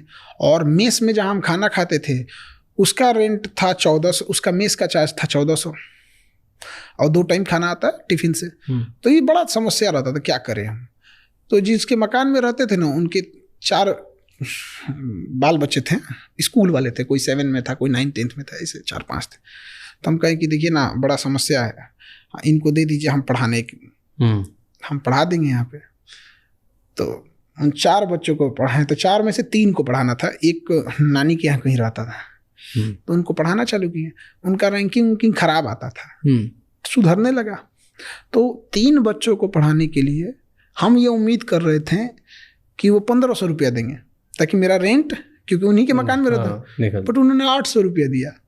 हम कहे यार क्या आदमी है यार। हम कहे भाई एक और कोचिंग पकड़नी पड़ेगी, एक और ट्यूशन पकड़ना पड़ेगा, तो ताकि निकल सके। तो एक और ट्यूशन पकड़े, वहाँ से 1000 आ गए, तब थोड़ा सा टेंशन फ्री हुआ कि बाप रे बाप, खाना पीना हो गया, दिमाग काम करेगा। तो ऐसे चलते था। 6 महीना हुआ तो एक कोचिंग थी जहाँ के एक टीचर थे, बहुत अच्छे टीचर थे, बट उनका कहीं जॉब हो गया, गवर्नमेंट जॉब, केरला साइड चले गए। तो वहाँ के बच्चों ने हंगामा किया कि हम दूसरे टीचर से नहीं पढ़ेंगे। तो उन्होंने कई टीचर्स को लगाया, 2-3 दिन ट्रायल देते थे लोग, फिर ख़त्म कर देते थे। कोचिंग भी बेचारी परेशान हो गई, और वहाँ पे भी जो बच्चे, जहाँ पे 200-300 थे, 4-5 बच्चे बच गए सब, क्योंकि कोई भी अच्छा टीचर जगह, तो अच्छे टीचर थे चले गए। मेरा एक दोस्त था हेमंत, जो वहाँ ऑलरेडी इंग्लिश पढ़ा रहा था, और कहा कि भाई वहाँ एक जीएस का टीचर की कमी है, चलोगे? GS general studies. ओके। हम कहे चलो भाई, हमको क्या जाता है। तो कई कोचिंग थे साथ में, तो हम 1-2 कोचिंग में पढ़ाने लगे। तो 1 घंटे का 20 रुपये, तो 1 घंटा पढ़ाएंगे लोग तो 20 रुपये होते। तो कोचिंग 3 तरह से होती है, या तो आपको घंटे पे पढ़ाने को मिलेगा, या तो आपको कोर्स पढ़ाने को मिलेगा, या मंथली मिलेगी। तो जो अच्छे टीचर होते हैं उनको मंथली मिलती थी, और जो मिडिल लेवल के थे उनको कोर्स खत्म करने में पूरा खत्म कीजिए। अब आप 2 महीने में खत्म कीजिए, 6 महीने में खत्म कीजिए, उससे मतलब नहीं है। और जो नॉर्मल थे लोग घंटे पे, तो हम लोग घंटे पे गए पढ़ाने के लिए, तो पढ़ाए, तो बच्चों सबको ठीक लगा। तो धीरे धीरे 4 से 10, 20, 50, 100 एक हफ्ते के अंदर अंदर पूरा क्लास भर गया। आपने कहाँ से पढ़ाई करी? हम तो अलग अलग, मतलब कभी बीएससी किए हैं, बीएससी करने के बाद फिर एमए कर लिए हैं ज्योग्राफी से, उसके बाद से फिर IIM अहमदाबाद से मैनेजमेंट स्ट्रेटजिक में। IIM अहमदाबाद से पढ़े हो आप? उसके बाद से फिर कहें कि चलो इसे चलते हैं। IIM अहमदाबाद से कब पढ़े? स्ट्रेटजिक मैनेजमेंट किया हमने, तो उसका तो इसमें कोई यूज़ नहीं है। इसमें कोई जनरल स्टडीज में उसका क्या करेंगे, उसका अलग सिस्टम है, इसका अलग सिस्टम है यहाँ पे। तो हम लोग यहाँ पढ़ाने लगे। अब 1 घंटे का 20 रुपये मिलता था, तो हम सोचते थे 6 घंटा पढ़ा दे, 100-150 हो जाए यहाँ पे। फिर उन्होंने भी बढ़ा दिया, फिर उन्होंने 100 रुपया कर दिया घंटे का। हाँ, फिर ठीक ठाक होने लगा। बट प्रॉब्लम क्या आने लगी ना, कि हम कहते थे कि बच्चों से फीस कम लीजिए। उसने बच्चों की फीस की कोई लिमिट ही नहीं रखी। मतलब जो चीज़ 1000 रुपये की थी, भीड़ हो गई थी, तो कहते थे देखो जगह नहीं है, सर के क्लास में जगह नहीं है, हम 1000 का 2000 लेंगे। हम कहे ये क्या तरीका है भाई, आप दूसरा क्लास देते तो वो नहीं देता था कि दूसरा देगा तो फिर हमको 2 बार पैसे देने पड़ेंगे। और बच्चों के तो यही सब में थोड़ा टसल होने लगा, तो हमने छोड़ दिया कोचिंग। फिर अपना पढ़ाना चालू किया 200 में। आज भी 200, आज भी जो ऑनलाइन पढ़ने आते हैं 200 देते हैं। 200 रुपये महीना? नहीं, खत्म करके चले जाते हैं 200 में। जैसे सपोज उसको हिस्ट्री पढ़ना है, 200 या 250 देगा अभी, क्योंकि इधर तो GST हो तो 18% ठोक के रख देते हैं। 200-250 रुपया हिस्ट्री देगा, पूरा हिस्ट्री पढ़ के चला कोर्स पूरा हिस्ट्री कंप्लीट पढ़ लेगा। वैसे अगर उससे मैप पढ़ना है, मैपिंग, 200 रुपये देगा, पूरा मैपिंग पढ़ लेगा। क्यों इतना कम? हमको किसको पढ़ाना है? हम जो जैसे हम थे वैसे हमें पढ़ाना है। हम लोग की पढ़ाई, हम लोग पढ़ने में ख़राब नहीं थे। हम लोग मतलब क्या ही बोला जाए, जब हम लोग देखते थे कि कोई बच्चा पीठ पे बस्ता लेके जा रहा है ट्यूशन पढ़ने, हम लोग वहाँ पे वेल्डिंग सीख रहे हैं, बहुत ख़राब लगता है। आप वेल्डिंग मारिएगा, क्लास का कोई बच्चा जाएगा, कोई लड़की जाएगी तो आपको मुँह छुपाना पड़ेगा उधर, ख़राब लगता है वो दिन। जब बस्ता उठाने की जिम्मेदारी उम्र में ना घर की जिम्मेदारी आ जाती, बहुत ख़राब लगता है। तो हमको पढ़ाना था वैसे लोगों को, इसलिए हमने कहा नहीं, हम नहीं छोड़ेंगे। तो हम वहाँ पढ़ाना चालू किए। तो मेरे भी लड़ाई भी इसी बात की थी कि भाई आप क्यों मतलब फीस बढ़ा रहे हो, आप लिमिट में रखो जिसमें कोचिंग चल सके। ऐसे हुआ, बहुत ऊपर नीचे तो होते ही रहते हैं। उस फीस में भी कई तो धमकी देने चले आते थे, कोई बंदूक लेके चला आता था, इसको ऐसे ही पढ़ाओ। क्योंकि 200 रुपया यार, इसमें क्या कर रहे हैं। बंदूक लिया था मतलब? हाँ, वहाँ चलता है। हाँ, बंदूक ले आकर लगा दिया। 1-2 बार तो हम कहें कि यार इससे ऐसे तो नहीं चलेगा, डांटे उटे, लड़ाई झगड़ा हुआ, ऑफिसों में बम लगा के उड़ा दिया। तो बम से उड़ा दिया, ऑफिस उड़ा दिया आपका? हाँ, उड़ा दिया बम से। हाँ, फिर दूसरा बनाया। क्या बात कर रहे हो? तो बहुत झमेला किया सब यहाँ। तो इरिटेट होके हम छोड़ दिए, हमको से कि अब पटना नहीं रहेंगे। फिर से हम सोचते हैं कि अपना काम सीख के सऊदी चल जाते हैं। पर ये क्या तरीका है कि कोई आपको आके बंदूक दिखाता है, बम से उड़ा देता है, ये सब बहुत नॉर्मल है उधर? आपको आज से 1 हफ्ते पहले की बात बता रहे हैं। बिहार का एक जिला है भागलपुर, वहाँ एक 19 साल का बच्चा आइसक्रीम बेच रहा था। एक आदमी आया, कहा आइसक्रीम दे। तो कहा भैया पैसा दीजिए। कहा तो हमरा से पैसा मांगेगा? उसको ऐसे मुंह पकड़ा और मुंह में बंदूक घुसाया और गोली मार दिया। 19 साल का लड़का मर गया। गलती बस थी कि उसने आइसक्रीम का पैसा मांगा था। पुलिस क्या कर रही है, सरकार क्या कर रही है इसमें? इतना पुलिस मजबूत रहेगी। बिहार में क्या है आज तक, क्यों ऐसी कहानियां अभी भी आती है? हम आपको 1 हफ्ता पहले की बात बता रहे हैं। हाँ, तो आज तक ऐसी क्यों कहानी? 1 हफ्ता पहले में वहाँ पर कोई पुलिस प्रशासन कुछ नहीं है। पहले हम लोग भी बहुत झेले हैं। पहले पुलिस को बोलते थे, अब हम लोग खुद सलट लेते हैं। बम चलाओगे, तुम्हारे ही पास एक ठो क्या करेंगे वो वहाँ क्यों नहीं हेल्प करती तो पुलिस वगैरह ये सब? क्यों? वहाँ बाहुबल बहुत है ना। हाँ, आप किसको कहिएगा? यहाँ पे कोई हर पॉलिटिक्स में ऊपर तक पहुंचे उसकी, आप क्या करिएगा? अरेस्ट कराइएगा ना। ऊपर से एक तो मंत्री का फोन आ जाएगा, हमारा आदमी है छोड़ दो, छोड़ देगी पुलिस। फिर आपका मुंह कुछ रहेगा नहीं, फिर आके आपको धमकाएगा, हो गई लो पुलिस, अब बचाएंगे पुलिस, अब आप कहाँ जाइएगा? वहाँ के लोग हालत बहुत बेकार है। ऐसा भी नहीं है, हम लोग चाहे जैसे भी उसी में जीना सीख गए। हम लोग एकदम कोई टेंशन नहीं है। अभी भी कोई लंदन अमेरिका जन्नत में बैठा दे तो नहीं भैया हमको बिहार ठीक लगेगा। अब बिहार ही एकदम तो जान का खतरा है, पढ़ा नहीं सकते, 90 रुपए नहीं देना, 200 रुपए नहीं देना, उसके चक्कर में लोग बम उड़ा दे। तो हम लोग भी उसी में लड़ते लड़ते जी गए। यहाँ पे फौजी सबको देखिए, फौजियों की जिंदगी कैसी होती है, कौन सा उन्हें सुख चैन मिलता है। लेकिन फिर भी कोई फौजी को कहिएगा कि पोस्ट छोड़ के जाओगे, कहेगा आप मर जाएंगे, हम फौज नहीं छोड़ेंगे। हम लोग भी ना भैया, दुनिया में कुछ भी हो जाए, जन्नत एक और, बिहार अपना एक और। बिहार से तो भैया मतलब वो मिट्टी नहीं हो, लगाव है वहाँ। जो जाता है ना, अगर गलती से कोई 6 महीना बिहार में रह गया ना, चाहे जहाँ का भी वहीं का बच जाएगा। तो सेफ फील होता है वहाँ पे? हाँ, अब तो सेफ, एकदम अच्छा से सेफ रहते हैं। कैसे सेफ फील होता है? कोई बंदूक लगा देता है, कोई बम से उड़ा देता है, डर नहीं लगता? एक लेवल तक ही रहता है, उसके बाद से तो बंदूक लगाओगे, कितना है तुम्हारे पास, अब डर नहीं लगता? क्यों? अब एक लेवल तो उन सबको भी समझ में आता है कि इसको मारने का मतलब केस FIR नहीं करने वाला है। अच्छा, आप भी बाहुबल हो? नहीं, मतलब तुम मतलब एक सीधी सी बात है कि भाई आप किस हिसाब से पीटिए, कुछ भी कीजिएगा, वापस थोड़े जा पाएंगे लोग। लड़ाई झगड़ा पहले क्या था, एक्सपीरियंस नहीं था। अभी क्या है, तुम गोली चलाओगे, गोली खत्म होगी, अभी नहीं खत्म होगी, 10 मिनट बाद खत्म होगी, 15 मिनट बाद खत्म होगी, उसके बाद कहाँ जाओगे? तो आप तो चले जाओगे, आपको तो खतरा हो जाएगा। ऐसे कैसे हो जाएगा यहाँ पे? यही तो बोल रहा हूँ, खुद का सिस्टम बना दिया। हाँ, सब चीज हमारे यहाँ जब लड़कियां मार देती हैं सब। मतलब जब हुआ था एक बार, ऐसे आए थे सब, हमारे क्लास की उठ की लड़कियां दौड़ा मारी थी सब। क्या तो स्टोरी बताओ। वो मतलब ऐसे लड़ाई झगड़ा आके कर रहा था, ये कर देंगे, तोड़ फाड़ कर दिया था। हाँ, तो लड़कियां थी सब जो बैच से थोड़ा पहले आई रहती हूँ, देख ली तो वही मारना चालू कर दी सब, भाग यहाँ से। तो स्टूडेंट ही मारते हैं। हाँ, स्टूडेंट ही हमारे पास। वो ब्लैक कमांडो से ज़्यादा खतरनाक है वो एजुकेशन में, मतलब बहुत यूनिक है। इसी वजह से बिहार में जो प्रेम मिलेगा ना आपको, वो आपको देख के आप पागल हो जाएंगे, कहेंगे यार कैसे ये चीज़ है। तो हम लोग को थोड़ा सा सिस्टम की वजह से थोड़ा सा गड़बड़ी हो गई। जैसे सेना में आपको भी जाना था ना, फौजी बनना था।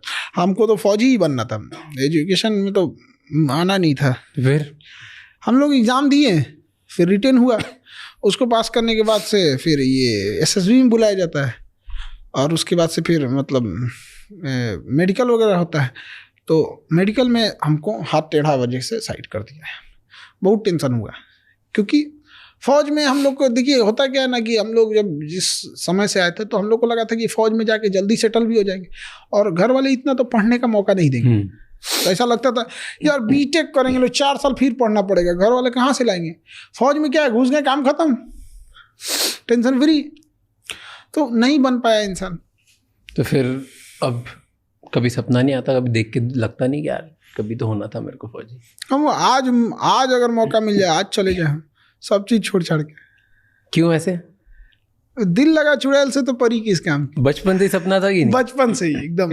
मेरा घर कॉलेज के सामने था, तो अक्सर जब भी कोई इलेक्शन होता था या कोई भी गवर्नमेंट का प्रोग्राम होता था, तो फौज जो आती थी, सीआरपीएफ या कभी मिलिट्री, तो उसी कॉलेज में कैंप करके रुकते थे लोग।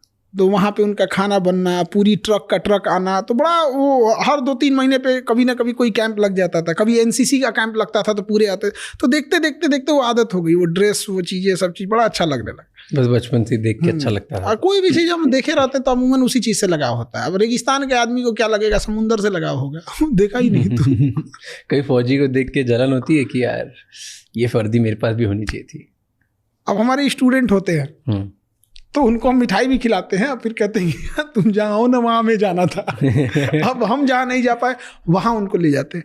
अभी एक नीरज नाम का लड़का था, उसका सिलेक्शन हो गया, वो एयरफोर्स में एनडीए से पायलट बन गया।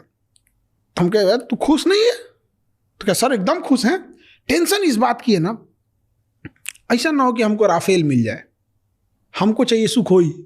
हम कहे यार तो एक तो लोगों का सिलेक्शन नहीं हो रहा है, तुम्हारा सिलेक्शन हो गया, अब तुम इस पे डिपेंड, क्योंकि ना एक बार जो जहाज अलॉट हो गई, जिसके आप एक्सपोर्ट हो गए, उसी को चलाएंगे एकदम, वो वही फ्लीट हो जाती है उनकी। तो इस टाइप तो अब थोड़ा सा लगता है कि भाई जिनका हम जहाँ जाना चाहते थे वहाँ, लेकिन खुशी होती है कि जब देखते हैं कि दाढ़ी आने से पहले उनके पास गाड़ी आ गई। वाह, तो ये अलग टाइप का लगता है। मैं एक स्टूडेंट था मुकेश नाम का, उसके भैया चाय बेचते हैं कलकत्ता में। उसका जब रिटेन निकल गया, प्री निकल गया, मेंस निकल गया, जब इंटरव्यू देना था ना, तो क्या बोलता है कि सर मेरे पास अच्छा कपड़ा नहीं है इंटरव्यू में पहनने के लिए, किसी का सूट वगैरह है तो दिला दीजिए ना। वो बच्चा जब अधिकारी बना, उसका अपना घर नहीं रहने के लिए, मिट्टी का घर है, और टेबल नहीं था पढ़ने के लिए ना, तो ऐसे बांस वगैरह जोड़ जाड़ के बनाया। आज वो अधिकारी है, और वो प्रधानमंत्री आवास योजना है ना, वो जिस पे साइन करेगा उसी को घर मिलेगा।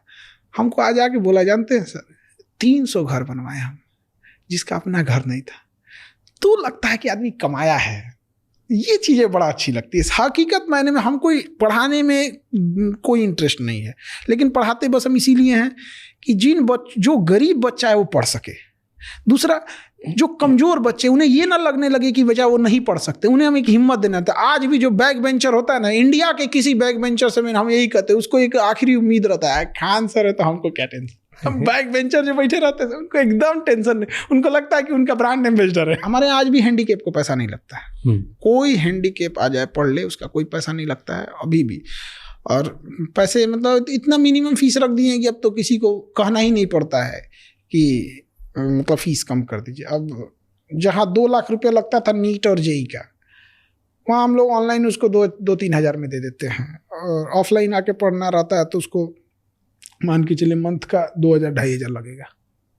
तो जहाँ 2 लाख वहाँ से इतना, तो बहुत का डिफरेंस आ जाता है। और उसका एक रीजन भी है उतना भी फीस रखने का, कि रेंट इतना महंगा है, बिजली इतनी महंगी है, कोचिंग माफिया है। तो जो फीस, देखिए चिल्लाने से तो नहीं होगा, जो फीस ज़्यादा ले रहा है। माफिया मतलब क्या? जिससे लोगों को परेशानी हो। महात्मा मतलब क्या? जिससे कोई परेशानी हो। तो परेशानी का कारण क्या है? आप उससे मनमाना फीस ले रहे हो। आए को रुसे का। आप रूल बना दो, इससे ज्यादा फीस नहीं ले सकते। तो आपको परेशान नहीं करते कि आप तो बाप रे, बड़ी वही सब कोचिंग माफिया सब क्या करेगा सब ना, किसी किसी को खड़ा करके कुछ से कुछ बोलने को बोलेगा सर कि बोलो खान सर के बारे में कुछ से कुछ, तो बोलते रहते हैं ऐसे। तो बच्चों को कोई फर्क नहीं पड़ता, उल्टे सुना देता है ऐसे 4 ठो, पैसा लेके आता है ऐसा, कुछ पैसा लेके कुछ, तो हर जगह ऐसे चलते रहता है, इसमें कोई वो चीज। बच्चे प्लांट करते हैं आपके इधर? तो वो बच्चे, कुछ बच्चे को भेजते हैं लोग जाकर डिस्टर्ब करो, आता है पढ़ता है, कहता है कि सर अच्छा लग रहा है, अब यहीं पढ़ेंगे।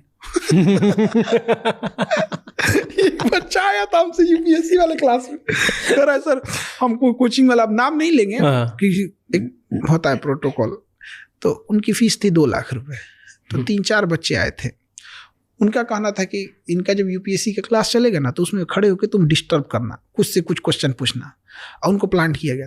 और उन्होंने हमारे यहाँ एडमिशन कराया उस बच्चे का, और पूरी प्रॉपर आई कार्ड वगैरह एडमिशन करा के बना।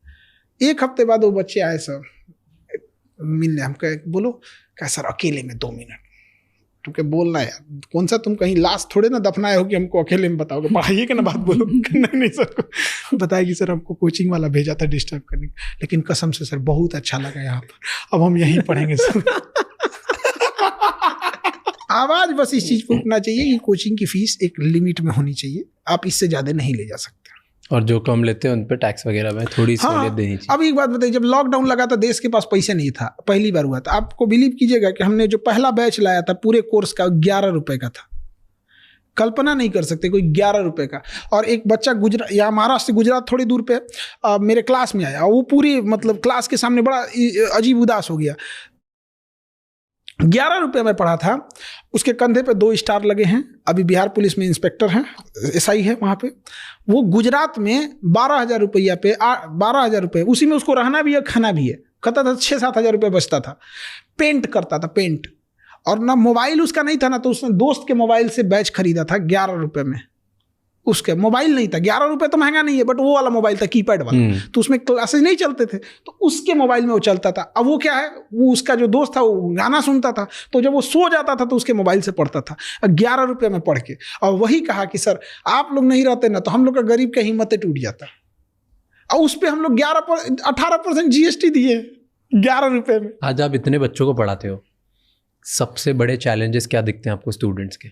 अलग अलग तरीके के क्या चैलेंजेस होते हैं? 2 बड़े चैलेंजेस ये देखते हैं ना कि जो बच्चे आ रहे होते हैं ना वो ग्रेजुएशन तो कर लिए हैं बट स्टैंडर्ड ग्रेजुएशन का नहीं है। अब प्रॉब्लम ये आती है कि आप ग्रेजुएशन के एग्ज़ाम देने आए हो, आपका स्टैंडर्ड ही नहीं है वहाँ पे। ये वैसे ही है कि जैसे हमें कोई ज़मीन का टुकड़ा दे दिया गया यहाँ मकान बनाने के लिए, बट वो ज़मीन नहीं है, तालाब है, तो हमें तो कुछ टाइम यही लग जाएगा उसको बराबर करने में, तब ना भैया बनाएंगे उसको। एक ये खराबी है।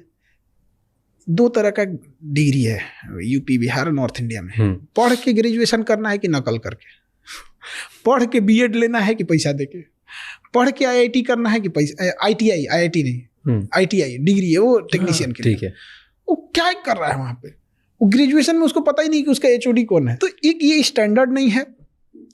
दूसरा, कुछ ऐसे बच्चे हैं ना जिनको बर्बाद टीचरों ने किया।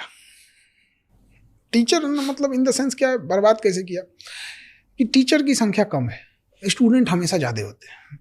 टीचरों ने मिल के कहा स्टूडेंट्स अपना लेवल उठाओ ताकि पढ़ाई समझ में आ जाए। अरे भैया, टीचर्स लिमिटेड है, इन्हें कहिए कि आप जो बड़का स्टैंडर्ड में फेंक रहे हैं ना, अपना ही थोड़ा डाउन कीजिए, उसके बराबर आ जाएगा। इक्वल होना ही मतलब है, दोनों तरह से इक्वल हो सकता है। यहाँ पे 50 लोग आ जाए, 50 चेयर नहीं है, तो या तो उन्हें हम खड़ा रखेंगे या तो हम लोग भी अपनी कुर्सी छोड़ के सब बैठ जाते हैं यार, सब नीचे ही बैठ जाते हैं, क्या जाता है। तो एक ये बर्बाद कर दिया वहाँ पे। और उसके बाद और भयानक क्या लगता है, उसी क्लास में 2 बच्चे बैठे होते हैं जिनका एक स्टैंडर्ड नीचे, एक का स्टैंडर्ड हाई है। एक हाई वाला क्वेश्चन पूछेगा ऐसा कि बेचारा पूरा पीछे वाला दहल जाएंगे, तो इतना हैवी कैसे पूछ दिया। इसलिए सबको डांट के रखते हैं, एकदम शांति से रहो, हम बताएंगे। हम लो लेवल से लेके हाई लेवल तक चले जाएंगे। और हमें सबसे ज़्यादा खुशी कब होती है ना, सबसे ज़्यादा खुशी एक बच्चा जब उसको पढ़ने में कुछ समझ में नहीं आता है। जैसे अभी हम जस्ट फिजिक्स पढ़ा रहे थे तो एक चैप्टर खत्म किए, फिजिक्स में सबसे ज़्यादा टफ लगता है बच्चों को तो ऑप्टिक्स लाइट चैप्टर, और वो बच्चे एकदम सामने से रहते हैं। और जब खत्म हुआ चैप्टर ना, तो जो बच्चे जिनको कभी नहीं समझ में आया था न्यूमेरिकल बनाना, ये सब चीज़ें नहीं, और जब चैप्टर खत्म होने के बाद उनके ऊपर खुशी देखते हैं, और जब वो क्लास से निकलते हैं, जो आगे बैठे रहते हैं, जो अपने आप को तेज बनते हैं, उनको देख के तिरछा मुस्कुराते हैं ऐसे ना, तब लगता है यार भाई साहब क्या, मतलब वो दिल से फीलिंग आती है कि ये हो गया बराबरी, अब रेस लगाइए। इंडिया में रोजगार बोलते हैं कि बहुत है, लेकिन वो 2-4 हज़ार 5 हज़ार का बहुत है, 50 हज़ार वालों के लिए बहुत कम होता है। तो आज बच्चा क्या करे जिससे वो अपने आप को इतना स्किल कर सकता है, जिससे वो पैसे कमा सकता है, आगे बढ़ सकता है? क्या करना चाहिए उसे? देखिए, स्किल अलग अलग लेवल का, जहाँ पे उसको, जैसे हम स्किल कब सीखने को बोलते हैं, जब उसको हम नौकरी की तलाश में आ जाता है, जब बर्डन हो जाता है घर की जिम्मे, तब निकलता है। मतलब आप समझिए किसी को आप तालाब में फेंक दिए, उसके बाद पूछ रहे हैं तैरना नहीं जानते हो, मरेगा वो तो। आखिर उस इंसान को कमाना है, कहीं ना कहीं अपने पैरों पे खड़ा होना है, तो उसको टेंथ से ही कुछ चीज़ें, इंटरमीडिएट से ही कुछ सिखाते चलिए ताकि ग्रेजुएशन खत्म होते होते वो उस लेवल तक हो सके, कम से कम अपना निकाल सके, फिर आगे बढ़े गया। हम लोग कब करते हैं? जब ग्रेजुएशन खत्म हो जाता है तब। आज की तारीख में कौन सी 3 स्किल लगती है आपको जो बच्चों को सीखनी चाहिए जिससे करियर सिक्योर होगा? अभी जैसे डिजिटल में बहुत सारी चीज़ें आ गई हैं, AI है फिलहाल में, इसका कोई फिक्स नहीं रहता कि कल को इससे ज़्यादा कुछ आ जाएगा, कहीं पे भी कोई काम कर सकते हैं। जैसे एक सिंपल सी बात करते हैं कि अगर कोई नॉर्मल BSc कर रहा है और एक कोई नर्सिंग के साथ BSc कर रहा है, नर्सिंग वाले के लिए टेंशन नहीं है, वो भी कहलाएगा BSc, वो भी कहलाएगा BSc, बट नॉर्मल BSc वाला सड़क पे आ जाएगा, फिर उसे कोई कंपटीशन निकालना पड़ेगा। और जो BSc नर्सिंग कर रहा है उसको फट से, अभी उसकी नर्सिंग कंप्लीट भी नहीं होगी ना, लास्ट ईयर में इंटर्न पे रख लेंगे, सो कहीं ना कहीं हेल्पिंग स्टार्टिंग, मतलब उसको पूरी कंप्लीट होने से पहले ही रख लेंगे। फिर वो ना स्टार्टिंग में ही अगर 2 साल भी कंप्लीट कर लिया ना, तो अपना हॉस्टल और मेस का खर्चा निकाल लेगा, धीरे धीरे कोई हॉस्पिटल पकड़ लेगा। बट प्रॉब्लम कहाँ आती है? नर्सिंग की फीस कितनी है? 7-8 लाख। और एक्चुअल में ये फीस 7-8 लाख रहती तो समझ में आ देती, उसकी 7-8 लाख रुपए फीस नहीं है, सरकार छूट दे दिया है, जितना लेना है ले लो आप। क्यों? क्योंकि नर्सिंग कॉलेजेस कम है। क्या मरीज कम है? नहीं। अब फ्यूचर में अब इतना बड़ा काम कर लिया आपने, इतने लोगों को पढ़ा रहे हो, अब क्या करोगे आगे? देखिए, हम तो पढ़ा रहे हैं मजबूरी में, क्योंकि गरीब पढ़ सके और हिम्मत हो सके। मेरा इंटरेस्ट इसमें नहीं है, इंटरेस्ट मेरा फौज में था। इच्छा क्या है हमारी कि हम वो भारत देखना चाहते हैं ना, कि जहाँ पुराने से धोती कुर्ता में पहना हुआ एक किसान शीशे का दरवाजा खोल के कहे कि ये 4 व्हीलर कितने का है। एक पहचान होनी चाहिए कि ये बड़का गड़िया किसान लेके घूमता है। आज कैसे है कि नेता सब फॉर्च्यूनर लेके घूम रहा है, लैंड रोवर लेके घूम रहा है, उसे किसानों की एक पहचान होनी चाहिए, बैलगाड़ी से हटना चाहिए उनको। कैसे होगा? एक किसानों के पास उन्नत किस्म की फसल नहीं है, उनके पास बीज नहीं है हाई यील्ड वेराइटी का, वो उनको प्रोवाइड कराइए। जब वो फसल बोते हैं तो उन पे कीट का अटैक हो जाता है, उनकी 50% फसल खराब हो जाती है, उनके पास कोई टेक्नोलॉजी नहीं है। ल्योर टेक्नोलॉजी उनको भेजिए वहाँ पे। वो क्या होता है, एक बड़ा सुगंध होता है उससे, वो ना मेल को अपनी ओर अट्रैक्ट करता है।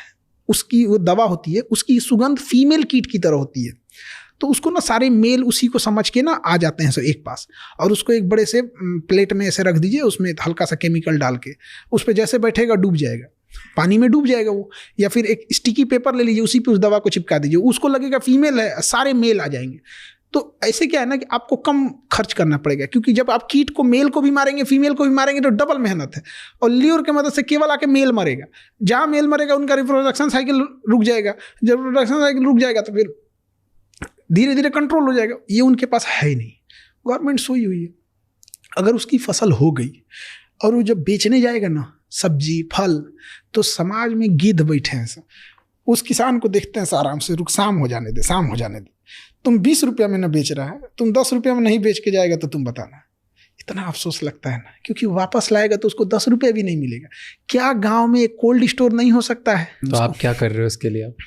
अभी हम इसमें, हम कोई काम करने से पहले बड़ी गहन अध्ययन करना पड़ता है। तो यही करना है तो हमको एक चीज़ देखना है, जैसे आज स्टूडेंट के लिए तो जिंदगी भर करते रहेंगे, इनके लिए नो डाउट।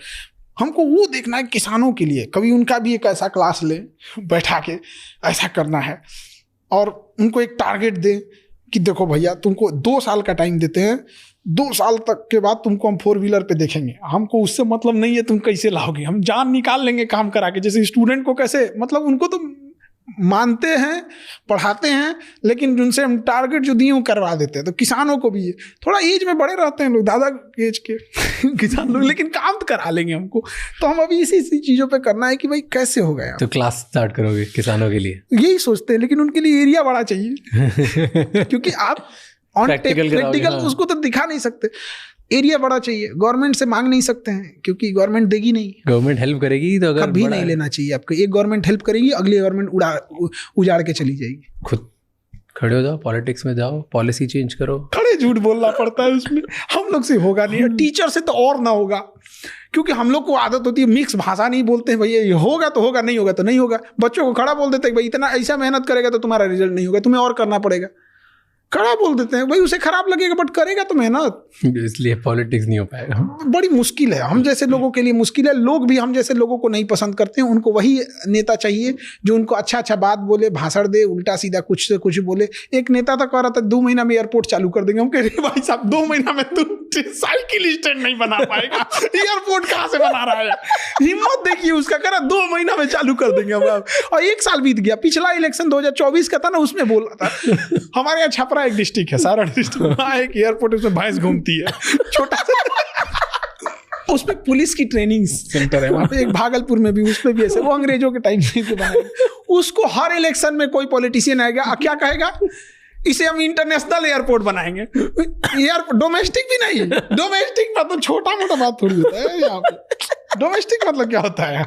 अभी ना भैंस घूम रही है, इस पे एमिरेट्स एयरलाइन उतरी, एयरबस A380।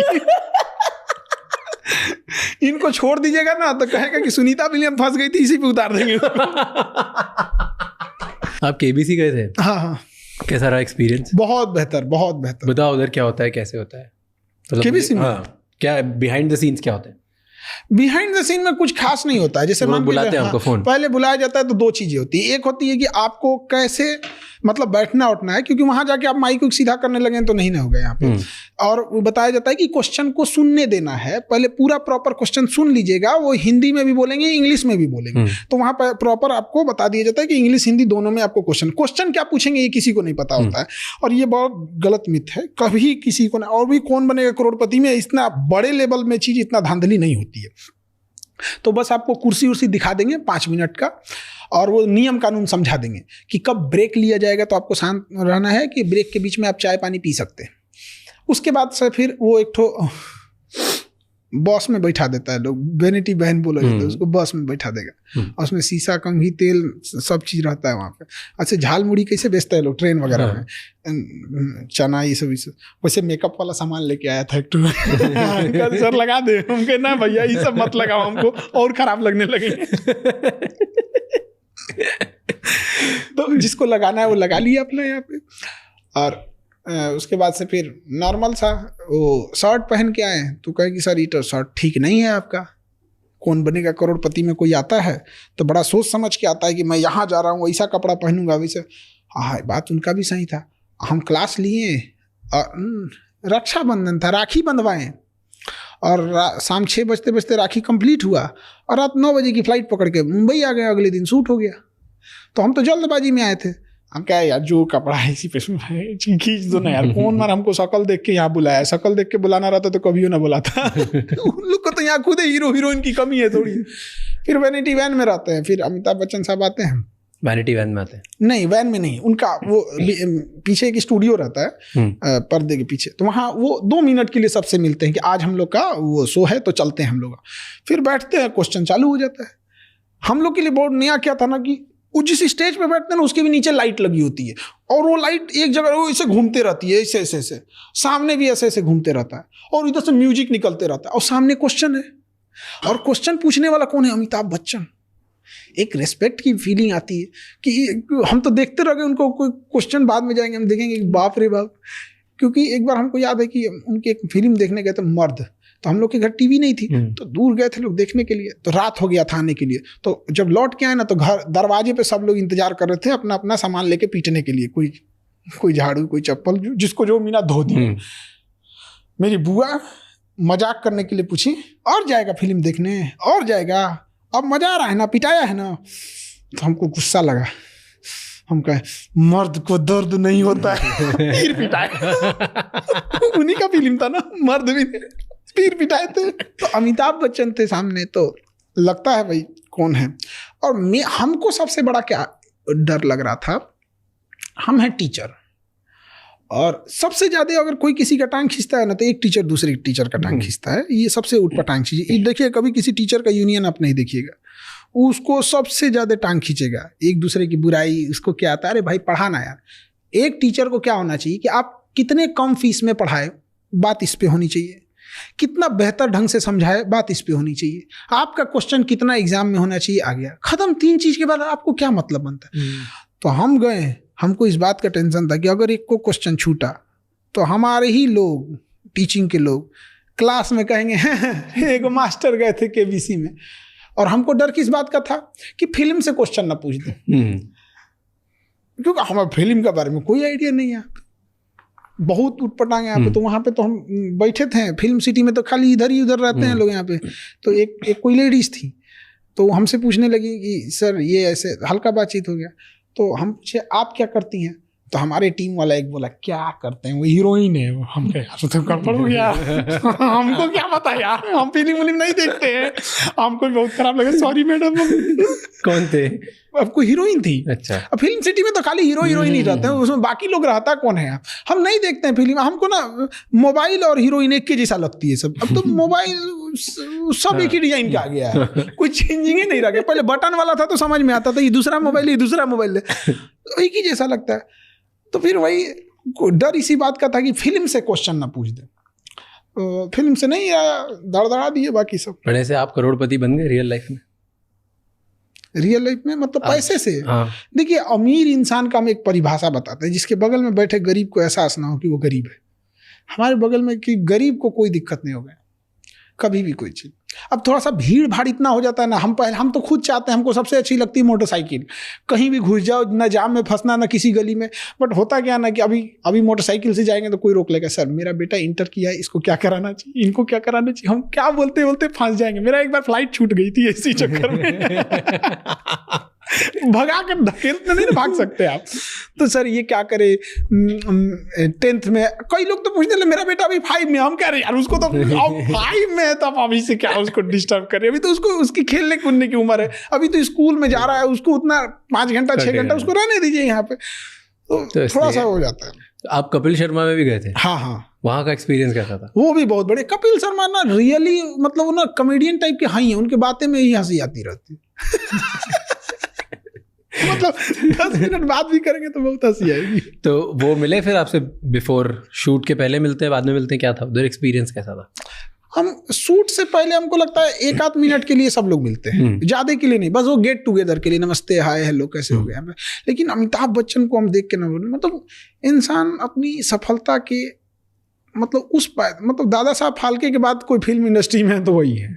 इतना वहाँ पे वो जो झुक के सबको नमस्ते प्रणाम करना, ऐसे करना, क्या इंसान, ये बहुत बड़ी चीज होती है। यहाँ कोई 2-4 पैसा कमा लेता है तो अकड़ में उठता है।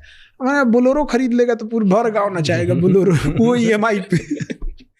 अब आप भी आज इतना बढ़िया काम कर रहे हो, इतने बच्चे आपको देखते हैं, इंस्पिरेशन मांगते हैं, और बहुत आपने अचीव किया लाइफ। आपको कोई कैसे याद रखे? हम बस ये चाहते हैं कि एक कोई असहाय, जैसे अभी स्टूडेंट्स की बात करते हैं, किसान और स्टूडेंट्स, हमको ऐसा लगता है कि उनको जब मुसीबत पड़े ना तो आज भी वो याद रखते हैं ना कि अगर हमारी पढ़ाई छूट रही है ना तो एक इंसान है जो हमारी पढ़ाई नहीं छूटने देगा। अभी एक खुशबू नाम की लड़की थी, हम आपको अभी 3 दिन पहले की बात बताते हैं। वो 10th एग्जाम में वो एक ऐसे गांव में नदी की उस पार रहती थी, तो जाने के लिए पुल भी नहीं था, तो नाव से जाना पड़ता था। बाढ़ आ जाएगी तो नाव से भी नहीं जा सकते, उधर एक भी हॉस्पिटल भी नहीं है, बीमार पड़ गए तो रात भर इंतजार करो नहीं तो मर जाओ।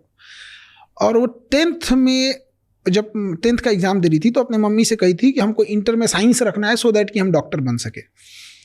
तो उसकी मम्मी ने कहा कि साइंस में तो ज़्यादा पैसा लगेगा, तो बेचारी जिद करने लगी। तो कही ठीक है, तुम्हारा 400 नंबर आएगा ना तब हम तुमको साइंस दिलाएंगे। उस लड़की का 399 आया, 399।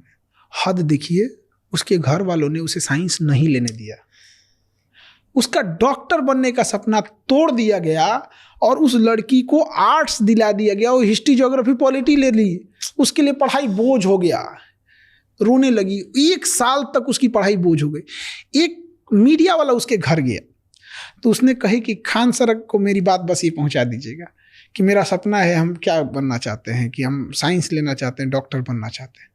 हमारे पास किसी ने भेज दिया डायरेक्ट, हमारे पास हमारी टीम ने हमको भेजा। हम कहे कि लड़की चाहे जहाँ भी रहती होगी पता करो, इसको लेके आओ यहाँ पे।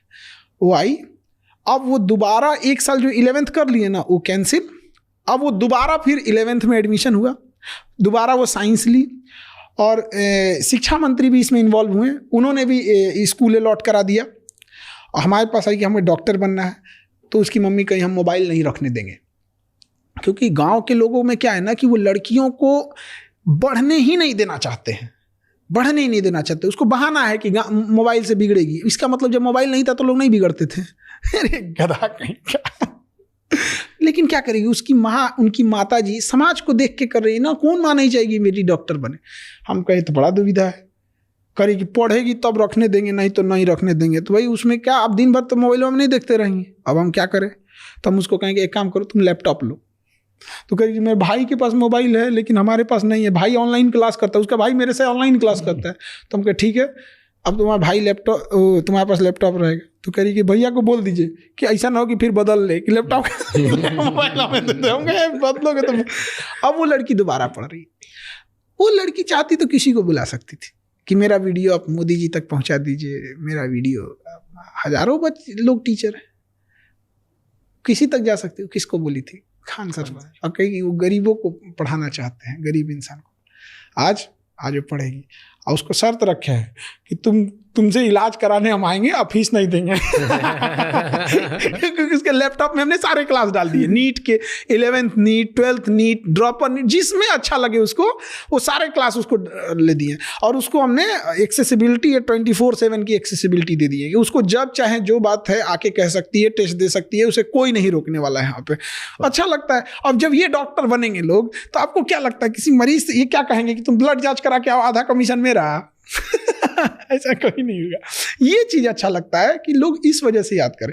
हमें जानने के लिए सब जानते हैं, लेकिन उम्मीद की नजर से कोई देखता है तो गरीब लोग देखते हैं। आज भी पटना में जो लोग आते हैं तो हॉस्पिटल में कहीं पे जब ब्लड नहीं मिलता है ना, तो हॉस्पिटल वाला चुपचाप बोलता है कि चल जाओ खान सर के पास, वो ब्लड दिला देंगे। और हम सैल्यूट करते हैं ऐसे गार्जियन को जिनके बच्चों को हम पढ़ाते हैं, क्या संस्कार सिखा के भेजा। हम बोलते हैं कि बाबू ये आदमी है, इन्हें ब्लड चाहिए। अभी 2 दिन पहले 1 साल 2 साल की किसी की बेटी थी, उसका ऑपरेशन होना था, तो वो निगेटिव ब्लड चाहिए। निगेटिव बड़ा मुश्किल से मिलता है, किसी के पास है, कोई ना कोई उसमें मिल जाएगा, क्योंकि हजारों बच्चे होते हैं। और दिखा देंगे ना, हम उसे जान रहे हैं ना वो उसे जान रहा है। मेरे कहने पर उस बच्चे की माँ बाप को हम कहते हैं कभी इनके माँ बाप मिले तो हम दंडवत प्रणाम करें जमीन पे लेट के, भाई क्या संस्कार सिखाए। आज मतलब कि दुनिया में कोई किसी को ब्लड नहीं देता है, मेरे कहने पर वो जाके उसको ब्लड दे जाते हैं। तो ये चीज़ बहुत अच्छा लगता है कि क्या ही बताया जाए, ना हम जान रहे हैं ना कुछ। गजब लगता है। एक बहुत बूढ़े आदमी थे वहाँ पे, उनका मतलब 7-8 यूनिट ब्लड चाहिए था। कहाँ से लाएंगे? तो उनको जब दिलाए तो एकदम बूढ़े थे, झुक नहीं पा रहे थे, तो झुके अब लगे मतलब पैर पकड़ने के। हम क्या, अरे महाराज हमको नरक में भेजिएगा आप, यहाँ पे मेरा फर्ज बनता है, यहाँ हम लोग हैं, यहाँ जरूरत ना पड़े किसी को हॉस्पिटल में। लेकिन ऐसा भी नहीं है। इसीलिए कहते हैं कि आप बिहार आइएगा ना तो बिहार से आपको प्रेम हो जाएगा एकदम। वो जमीन का टुकड़ा नहीं, एक लगाव है। बुद्ध की धरती है। हमें युद्ध से पहले बुद्ध सिखाया गया, लेकिन परिस्थितियों ने ऐसा हमें तोड़ दिया, सिस्टम ने ऐसा हमें निचोड़ दिया, किसी ने हमारी सुनवाई ही नहीं की कि हमने बुद्ध छोड़ के युद्ध अपनाना पड़ा। चलो perfect sir, thank you so much. Thank you, बहुत अच्छा लगा आपसे बात करके। हाँ बहुत अच्छा लगा, बहुत ज्यादा देर बात कर ली हम लोग। तो बढ़िया है ना, आपका फर्स्ट पॉडकास्ट था, यादगार रहना चाहिए। वही हम कह रहे थे, बड़ा मतलब स्पेसियस लग रहा है ये, बड़ा मतलब वो कंफर्टेबल टाइप का लग रहा है। सर कैसे हो सर आप? बढ़िया, बहुत बढ़िया सर, बहुत अच्छा लगा आपको देख के। मैं भी आई थिंक ये मेरा फर्स्ट पॉडकास्ट होगा। क्या बात कर रहे हैं? हाँ अरे सर, हाँ अब प्रेशर डाल दिया आपने मुझ पे। और हमारा तो अपना YouTube चैनल के लिए कोई एडिटर ही नहीं, हम खुद ही एडिट मार के कर देते हैं। सच में? आज भी खुद ही निकालते डाल। हम लोग की वीडियो में रहता क्या, जय हिंद बोलेंगे, सारा बात बताएंगे, अगले क्लास में मिलेंगे, जय हिंद, खत्म। उसमें एडिट क्या करना है? इंटरनेट का पेनिट्रेशन हर जगह है, लोग हर चीज देख रहे हैं। पाकिस्तान वाले वो सब इंटरनेट पे किस चीज पे आ गए हैं सब। वो क्या सर्च करके पाकिस्तान वाले आगे गए थे इंटरनेट पे, सबको पता है। वो गधों को इंटरनेट दिया गया, पढ़ाई लिखाई सर्च कर, तू सर्च करेगा तो कुछ और। थैंक यू सो मच ये एपिसोड एंड तक देखने के लिए। अब आपको 3 चीजें करनी है। सबसे पहले इस चैनल को सब्सक्राइब कर लो, क्योंकि जितना आप सब्सक्राइब करोगे उतने ही बेहतर और वैल्यूएबल गेस्ट हम ला पाएंगे आपके लिए।